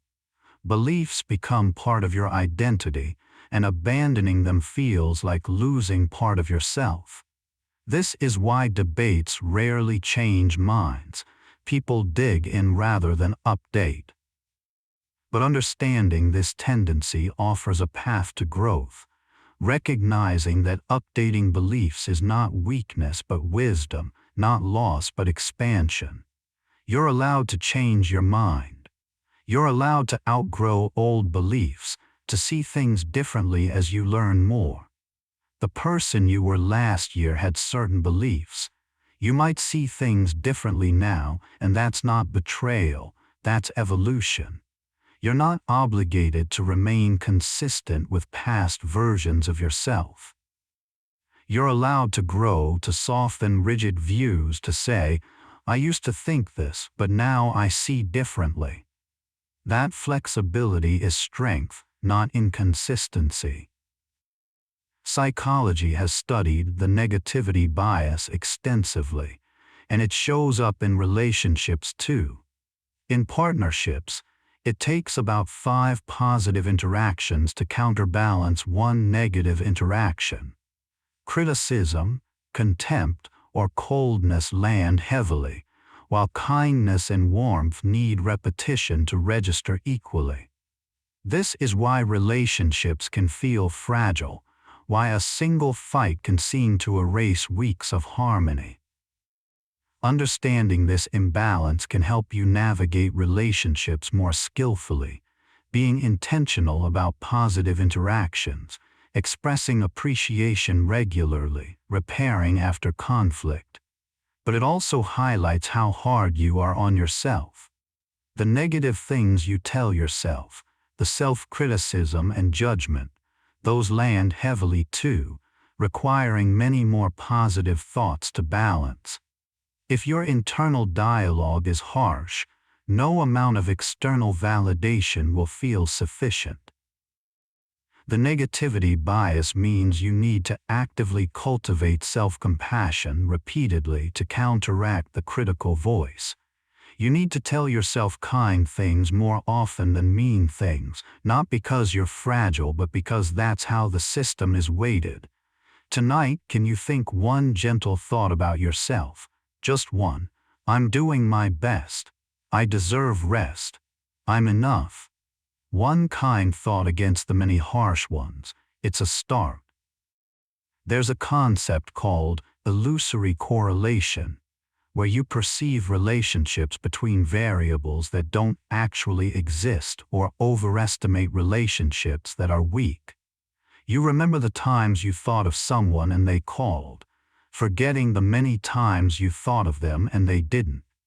You think your team loses every time you wear a certain shirt, ignoring the losses when you wore different shirts.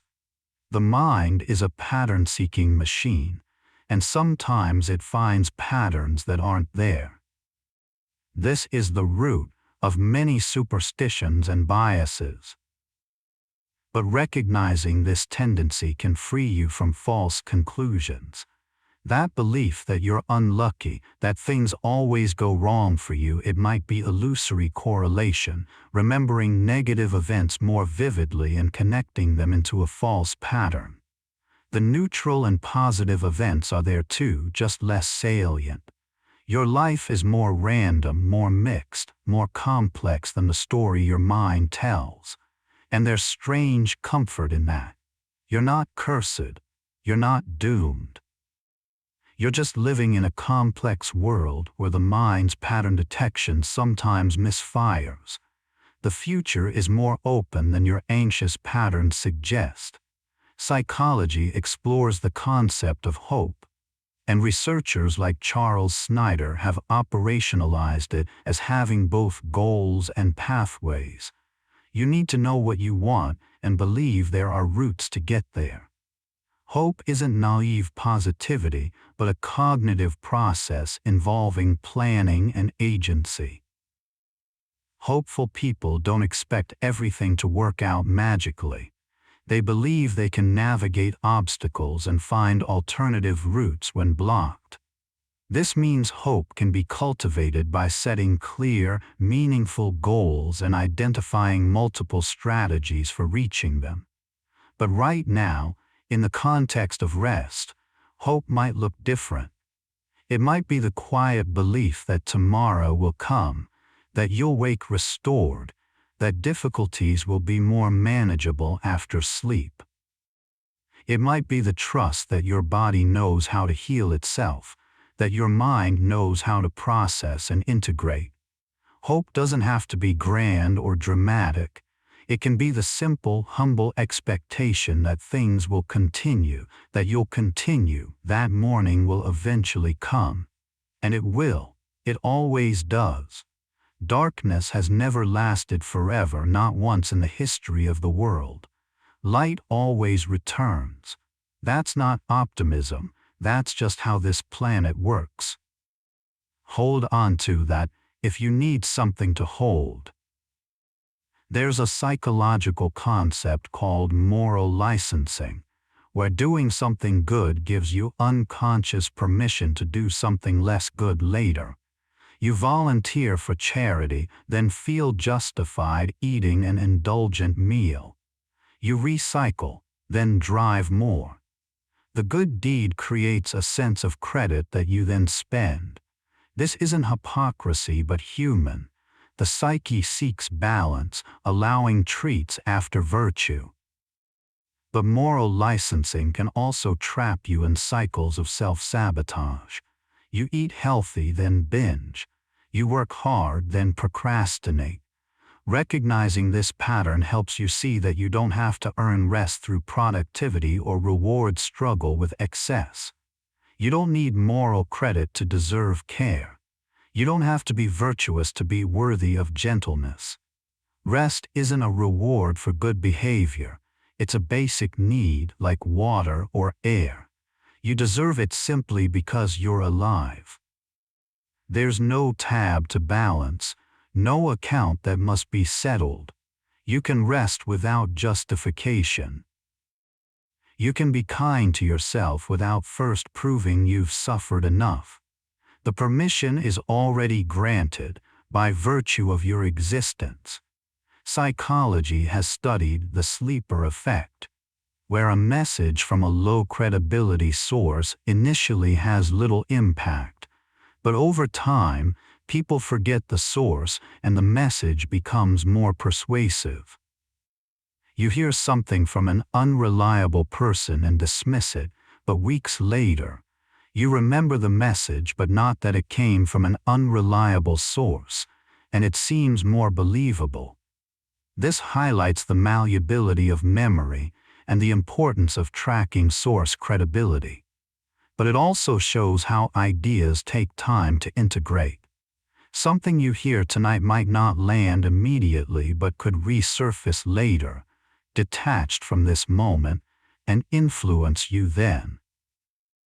You might not remember where you heard that you're allowed to rest, or that your struggles are valid, or that you're doing better than you think, but the message might persist, shaping your self-talk in moments when you need it. Seeds planted now might sprout later. You don't have to consciously hold onto everything shared here. Some of it will sink into the soil of your subconscious and grow in its own time. Trust that process. Let the words wash over you and trust that what needs to stay will stay. There's something called the foot-in-the-door technique, where agreeing to a small request makes you more likely to agree to a larger request later. Marketers and fundraisers use this, but it also applies to self-change.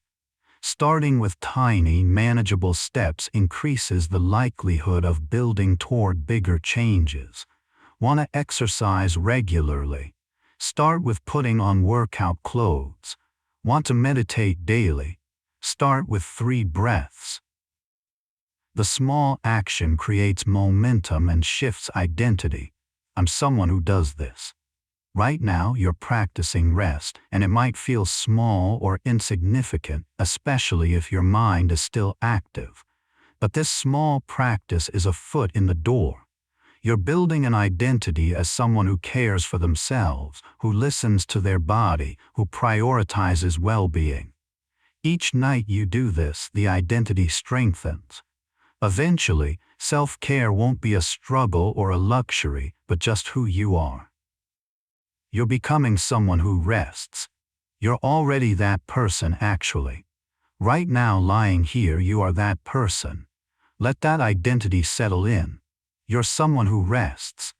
Psychology teaches about flow state in work and creativity, but also about its counterpart in relationships, something researchers call shared flow or relational flow, where 2 people synchronize so completely that conversation feels effortless, time disappears, and both feel energized rather than drained.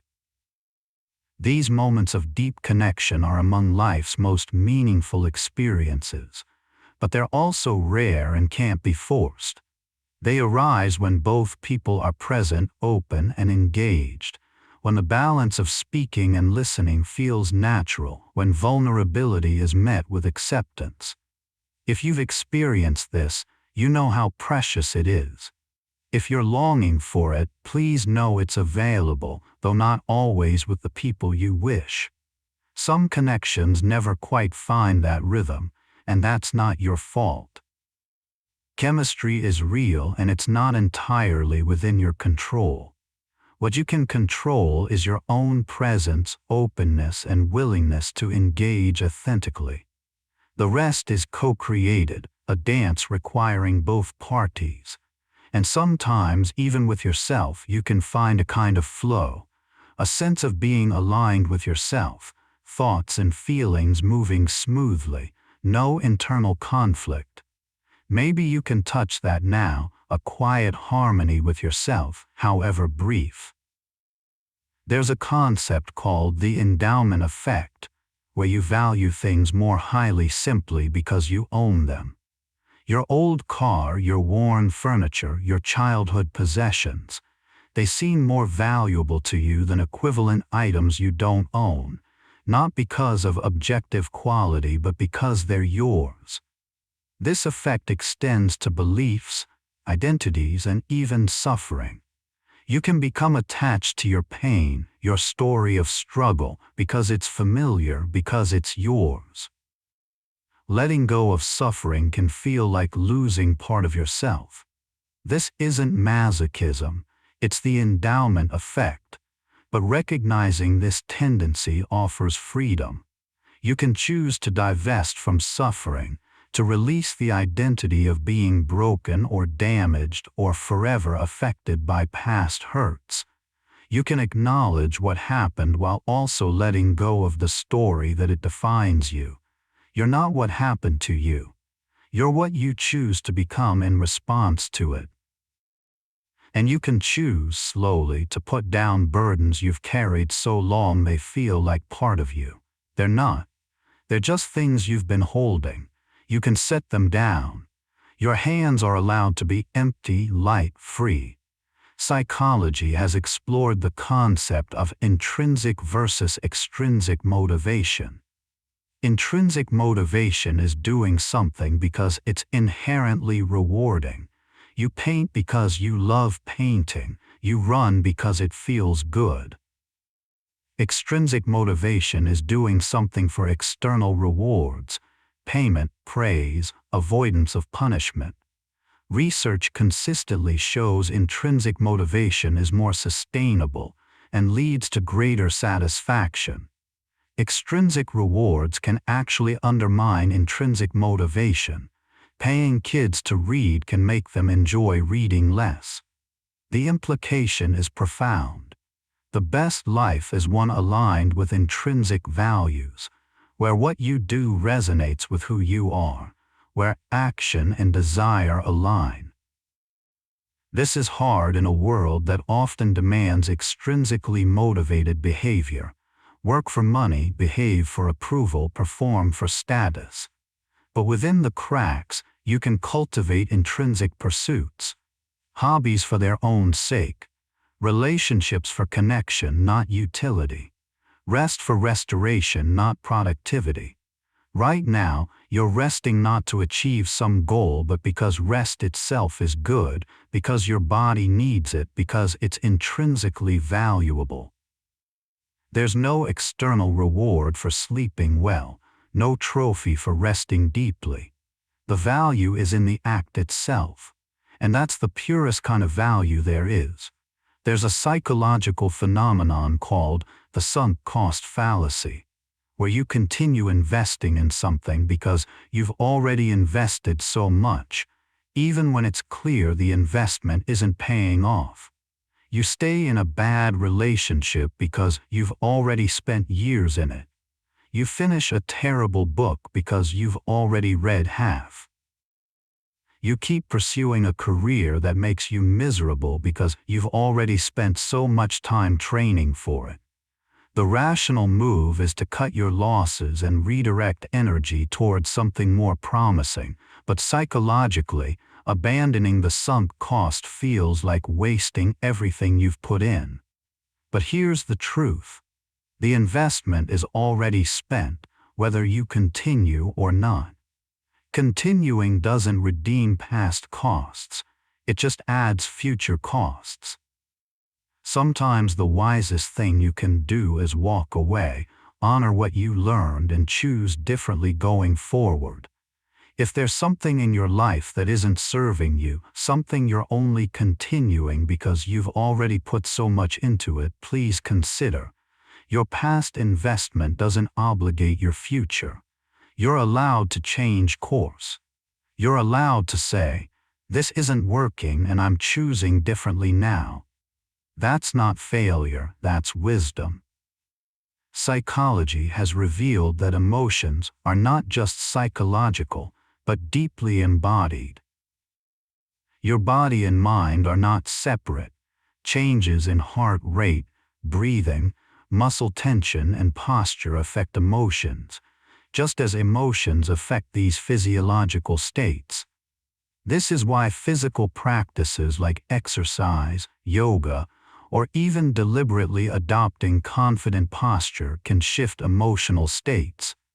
It's also why chronic stress manifests as physical illness, why trauma lives in the body, why you can sometimes release emotion through movement or touch. You're not a mind driving a body. You're a unified system, thought and flesh inseparable. Right now, your body is participating in rest, muscles softening, heart rate slowing, breath deepening. These physical changes are creating psychological calm. You can support this by gently releasing any physical tension you find, by breathing a little deeper, by consciously softening your face and hands. The body leads and the mind follows. Let your body teach your mind how to rest. It knows the way. It's been doing this since before you were born, since the very first time you slept in the womb. Trust the body's ancient wisdom. There's something called the Google effect we discussed earlier, but it also relates to something deeper, the way externalization of memory changes cognition. You don't remember phone numbers because your phone does. You don't remember routes because GPS does. Some worry this weakens the brain, but psychologists suggest it's neutral, a shift in cognitive strategy. Your brain is freed to do other things, but there's a loss too, the intimacy of knowing something by heart, the self-reliance of not needing external tools. There's a balance to find.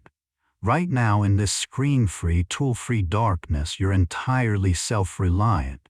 No devices mediating your experience, no external memory banks. Just you, your mind, your body. There's something primal and grounding about this simplicity. You are enough, alone, without augmentation. You've always been enough.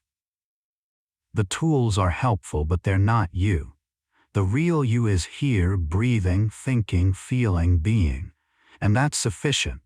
You're complete as you are. Psychology has studied the illusion of control, the tendency to overestimate your influence over events.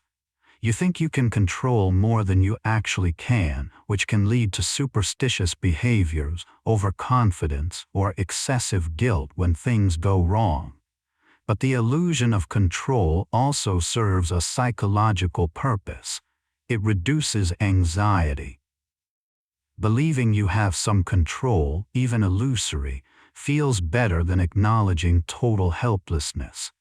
The healthiest path is probably a nuanced understanding. You have meaningful influence in some domains and very little in others. Serenity comes from discerning which is which. You can't control other people, external events, or even your own thoughts and feelings entirely. But you can control your actions, your responses, your choices about where to place attention and energy. Right now you can't control whether sleep comes quickly or easily, but you can control your response to sleeplessness, whether you fight it or allow it, whether you judge yourself or offer compassion. That's real control, and it's enough. Let go of the rest. Let go of what you can't influence. Hold gently what you can. There's a concept called the Dunning-Kruger effect, where people with low competence in a domain overestimate their ability, while experts underestimate theirs. Beginners don't know enough to realize what they don't know, so they're confident. Experts know the vastness of what they don't know, so they're humble. This has funny implications. The most confident voices are often the least informed, while the most knowledgeable people are tentative. But it also has personal implications. If you feel like a fraud, like you don't know what you're doing, that might actually be a sign you're more competent than you think. You know enough to see the complexity, to recognize gaps in your knowledge. Conversely, if you feel supremely confident, it might be worth checking if you're missing something. But mostly, this effect is a reminder that everyone is fumbling more than they appear. The confident people around you are often less sure than they seem. You're not the only one uncertain, the only one unsure. Everyone is improvising, learning, pretending to know more than they do. It's okay not to have it all figured out. No one does. You're in good company. Psychology teaches about narrative identity, the idea that your sense of self is constructed through the stories you tell about your life. The events of your life are just events. They don't have inherent meaning until you weave them into narrative. The same experience can be framed as tragedy or comedy, victimization or growth, failure or learning. The story you tell about yourself, to yourself and others, shapes your identity profoundly. This is both responsibility and opportunity. You're the author of your own story, and while you don't control all the events, you do influence the meaning. If your current self-narrative is painful, broken, I always fail, I'm unlovable, please know you can revise it. Not by denying facts, but by reframing them, by finding different threads to follow, by emphasizing different chapters. You're not obligated to keep telling the story that hurts. You can find a new story that's equally true but more compassionate, more hopeful, more spacious. Tonight, as you drift, maybe a new narrative thread is forming, something gentler, something that honors your resilience, your attempts, your humanity.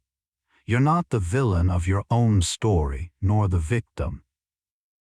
You're the protagonist, complex and evolving, still being written. You're doing so well. Take stock for a moment of how far you've come from the beginning of this journey. Maybe your body feels heavier now, more settled. Maybe your thoughts have slowed, become softer. Maybe sleep is creeping closer. Or maybe you're still awake, still listening, and that's perfectly fine too. There's no timeline, no pressure. You're here, and that's what matters. Let your next breath be a long, slow exhale, releasing anything you're still holding. And then just breathe naturally without trying to control it. Your body knows what to do. Your mind knows how to let go. You've done this thousands of times before, surrendered to sleep, to rest, to the unknown of night. You can do it again. Trust yourself. Trust the process. You're safe. You're held. Let go a little more. There's something called learned industriousness, the opposite of learned helplessness, where repeated experiences of effort leading to reward increases your capacity for sustained effort in the future. The more you practice persisting through difficulty and succeeding, the more willing you become to work hard. This is how discipline is built, not through willpower alone, but through accumulated experiences of effort paying off. But here's the shadow side. A culture that overvalues industriousness can make rest feel like failure, can make you believe your worth is tied to productivity. You might have learned to be industrious to the point of self-harm, unable to stop, always pushing. If that's you, tonight is about unlearning just a little. Learning that rest is also valuable, that your worth isn't contingent on output, that being is as important as doing. You're practicing a different skill now, the ability to not try, to not produce, to simply exist. It's harder than it sounds, and if you're struggling to just be, please be gentle with yourself. You're trying to balance a lifetime of messages that told you to do more, be more, achieve more. But right now, you're enough while doing nothing at all, just breathing, just being. That's enough. Psychology has explored the concept of envy versus admiration. Both involve comparing yourself to someone better off, but they lead to different outcomes. Envy is painful and hostile. You want what they have, and their success feels like your failure. Admiration is aspirational and warm. Their success inspires you, showing what's possible. The difference is subtle but profound. often linked to whether you perceive success as scarce. If they win, I lose, or abundant, their success doesn't diminish my potential. Cultivating admiration over envy requires shifting from scarcity mindset to abundance, recognizing that there's enough success, love, and opportunity for many people. Someone else's joy doesn't steal yours. Someone else's beauty doesn't diminish yours. There's room for everyone to flourish. When you notice envy arising, see if you can gently shift it toward admiration.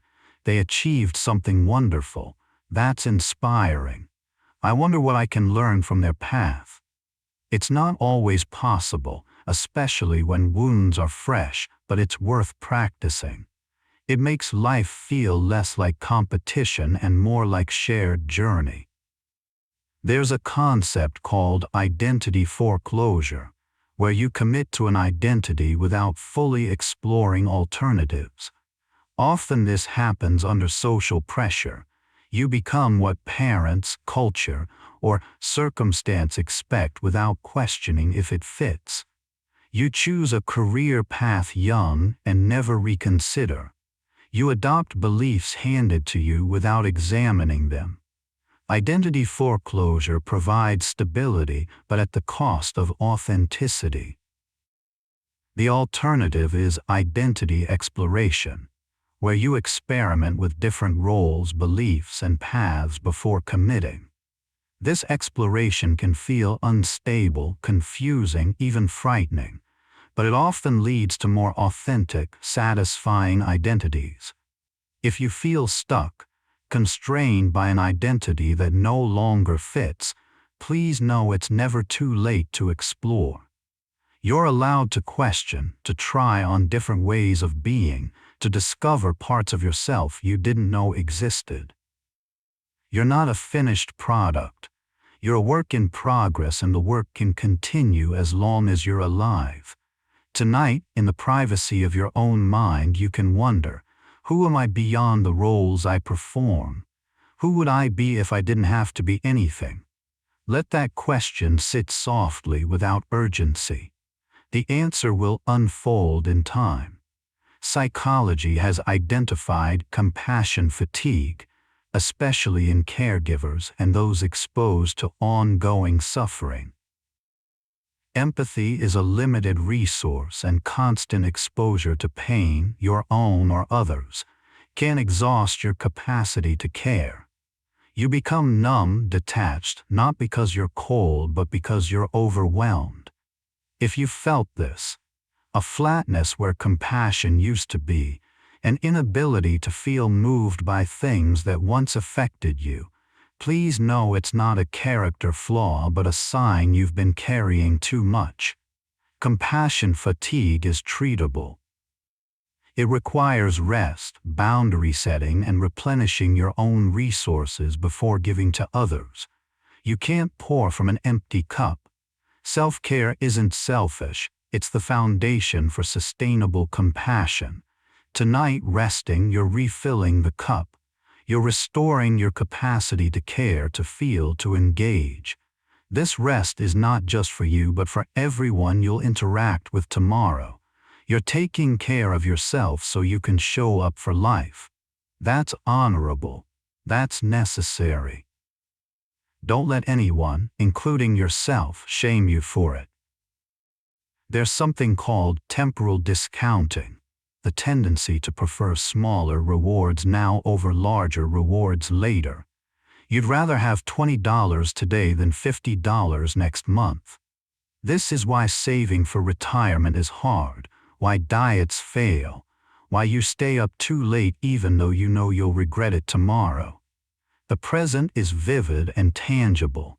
The future is abstract and uncertain.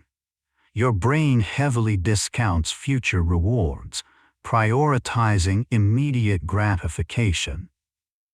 Understanding this can help you make better long-term choices, using commitment devices, automating savings, structuring environments to make good choices easier.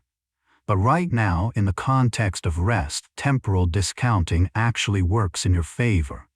The immediate reward of lying comfortably, of letting go, of easing into sleep, that's available right now. You don't have to wait. The benefit is present, tangible, immediate. Let yourself receive it. Let the future take care of itself. Right now, this moment, there's rest available. Take it. It's right here.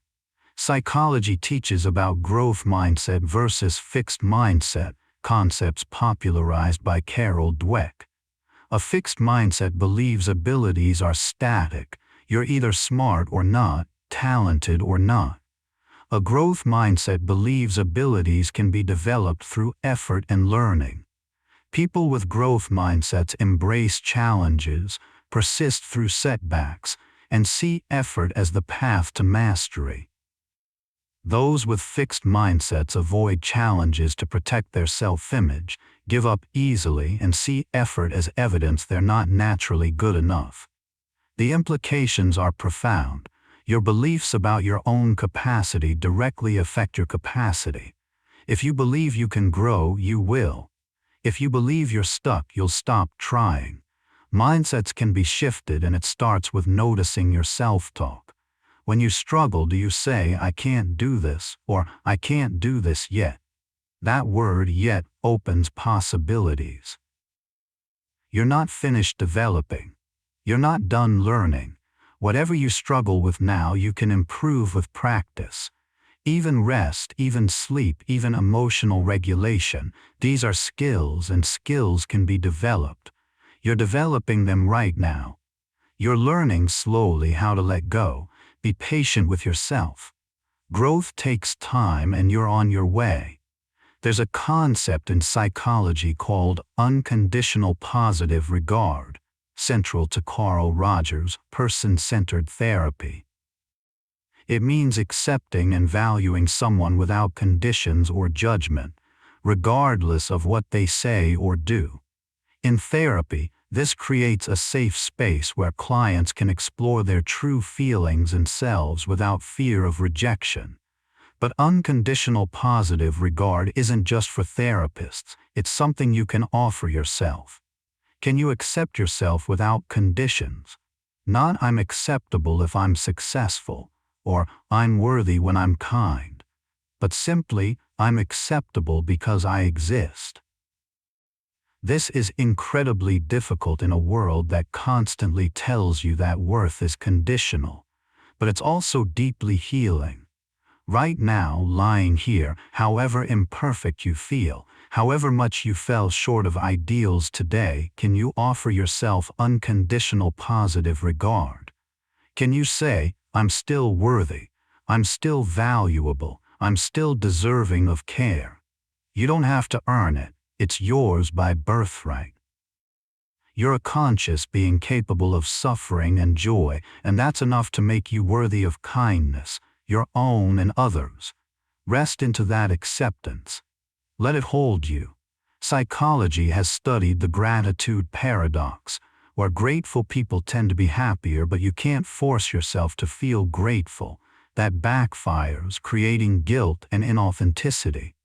Gratitude is most powerful when it arises naturally, not as an obligation. This means gratitude practices should be invitations, not demands. What might I appreciate today? Not "I should feel grateful." If you're struggling and someone tells you to just be grateful, that's dismissive, minimizing your real pain. But if you gently open space for gratitude alongside struggle, both can coexist.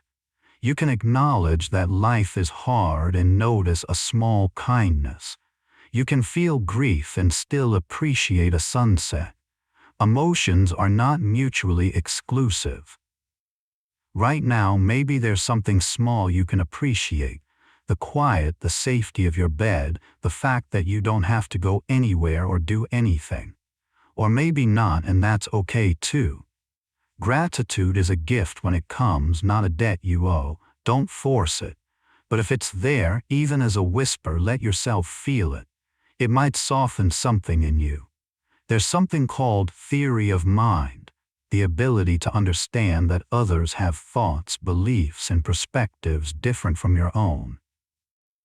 It's a developmental milestone children reach around age 4, but adults vary in how well they apply it. Good theory of mind allows empathy, communication, and social navigation. You can imagine what someone else is thinking or feeling, which helps you respond appropriately. But theory of mind can also be turned inward, understanding that your own mind is a perspective, not reality itself. Your thoughts are not facts but interpretations. Your feelings are not the truth but responses shaped by history, biology, and context. This metacognitive awareness, thinking about thinking, is incredibly liberating. When you think I'm a failure, you can step back and recognize I'm having the thought that I'm a failure, which creates space and distance. The thought is an event in your mind, not an objective truth. You can observe it without being consumed by it. Right now, whatever thoughts are moving through, worries, regrets, plans, see if you can notice them as thoughts, as mental events, not as reality. You're the space in which thoughts appear. You're not defined by them.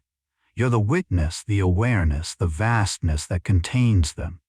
Psychology teaches about social baseline theory, which we've mentioned before, but it extends to something beautiful, co-regulation. Humans regulate their nervous systems partly through connection with others. A calm person can calm you. An anxious person can make you anxious. This is why being around certain people feels exhausting and others feel restoring. It's not just personality, it's physiology. Your nervous systems are in conversation, influencing each other. Babies co-regulate with caregivers. Adults do it too, often unconsciously.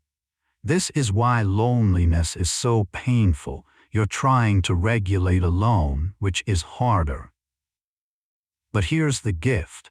You can learn to self-regulate to become your own calm presence.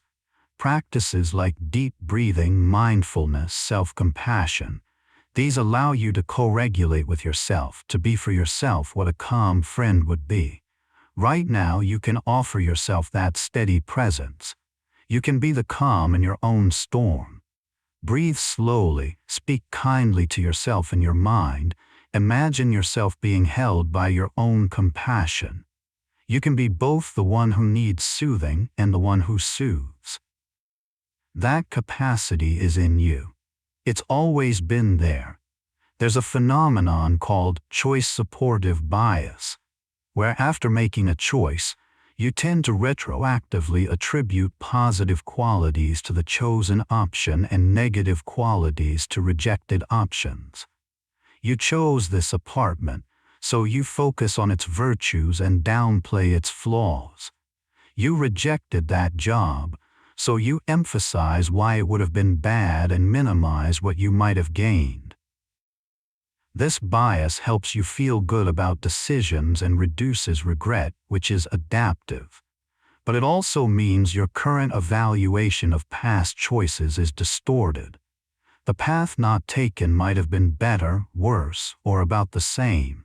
You can't really know, and your mind isn't giving you accurate information.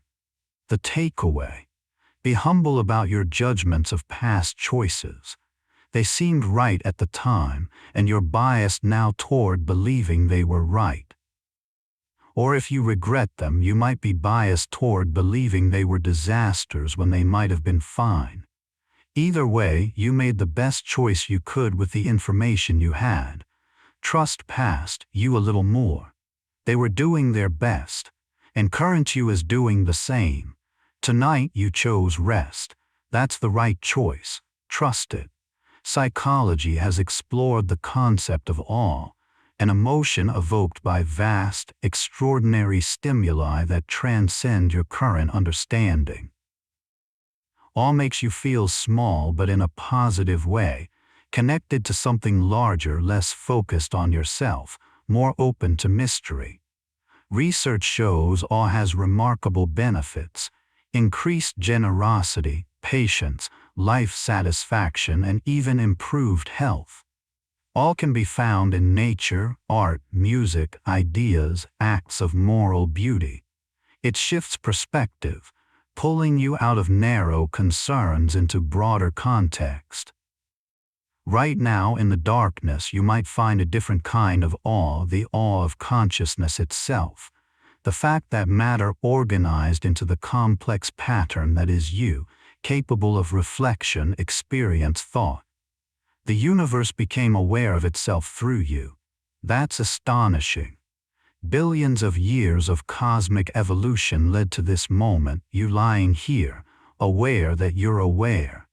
There's something sacred in that, something worth pausing for. You're not just a small, insignificant speck. You're the universe experiencing itself, a focal point of vast creative processes. That's awe-inspiring if you let it be. You're part of something much larger, and that connection is always there, even when you can't feel it. Especially in moments of quiet like this, the connection is there. You're part of everything. Everything is part of you. We've traveled a long way together tonight through the quiet landscape of psychology, through the gentle science of what makes you human. We've explored memory and emotion, identity and connection, resilience and rest. We've wandered through the soft architecture of your mind, noticing how it constructs reality, how it protects and sometimes limits you, how it's capable of remarkable growth and healing at any age. The facts we've shared aren't meant to be remembered or tested. They were just companions for your journey towards sleep, gentle thoughts to occupy your mind while your body did the deeper work of letting go. If some of them landed, if some resonated or shifted something in you, that's beautiful. If they mostly washed over you like waves, that's perfect too. Their purpose was simply to be here with you, to give you something soft to rest your attention on while the day dissolved. Psychology, at its heart, is the study of you, your potential, your struggles, your astonishing complexity. It reveals that you're not a machine to be fixed, but a process to be understood, not a problem to be solved, but a mystery to be lived. You're doing better than you think. You're more resilient than you feel. You're carrying more than anyone can see, and the fact that you're still here, still trying, still seeking rest and care, that's extraordinary. Tomorrow will bring what it brings. There will be challenges and small joys, frustrations and moments of connection. You'll meet it all with the resources you have, and those resources are greater than you realize. You've survived every difficult day you've faced. You've adapted to change after change. You've learned and grown and become more yourself with each passing year, and you'll continue to do so. The story isn't finished. The best chapters might still be ahead, but right now none of that matters. Right now there's just this, the darkness, the quiet, the soft rhythm of your breath. There's just this moment, and it's asking nothing of you except that you let go.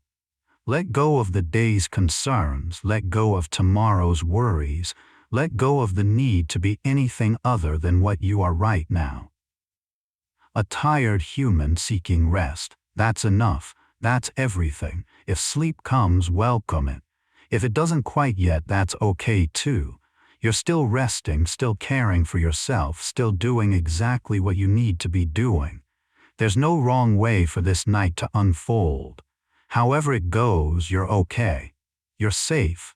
You're held by your own choice to be here, to listen, to rest. Thank you for spending this time here, for allowing these words to accompany you. Thank you for choosing to care for yourself in this gentle way. Thank you for listening to your body, for honoring your need for rest in a world that often demands constant motion. You're brave for pausing, wise for resting, strong for admitting you need this. So let yourself sink even deeper now. Let the bed hold your full weight. Let your muscles soften completely. Let your mind wander where it wants to go, trusting that it will eventually wander into sleep. You don't have to manage the process. Your body knows what to do. It's done this thousands of times before. You can trust it. The world will still be here in the morning. Your responsibilities will wait. The people in your life will be there. Everything can wait while you rest. This time is yours, sacred and inviolable, a nightly return to yourself. Honor it. Sink into it. Let it hold you. I hope you sleep deeply and wake gently. I hope your dreams are kind. I hope you find in the morning that rest has worked its quiet magic, restoring you in ways both visible and invisible. But even if sleep is imperfect, even if the night is long, you're still doing something important. You're still caring for yourself. And that matters more than you know. Sweet dreams, friend. You're going to be okay. You've always been okay, even when it didn't feel like it. And tomorrow you'll wake and continue, carrying the quiet strength you've always carried, even when you couldn't see it. Rest now, let go, you're safe, you're enough. You're exactly where you need to be. Good night.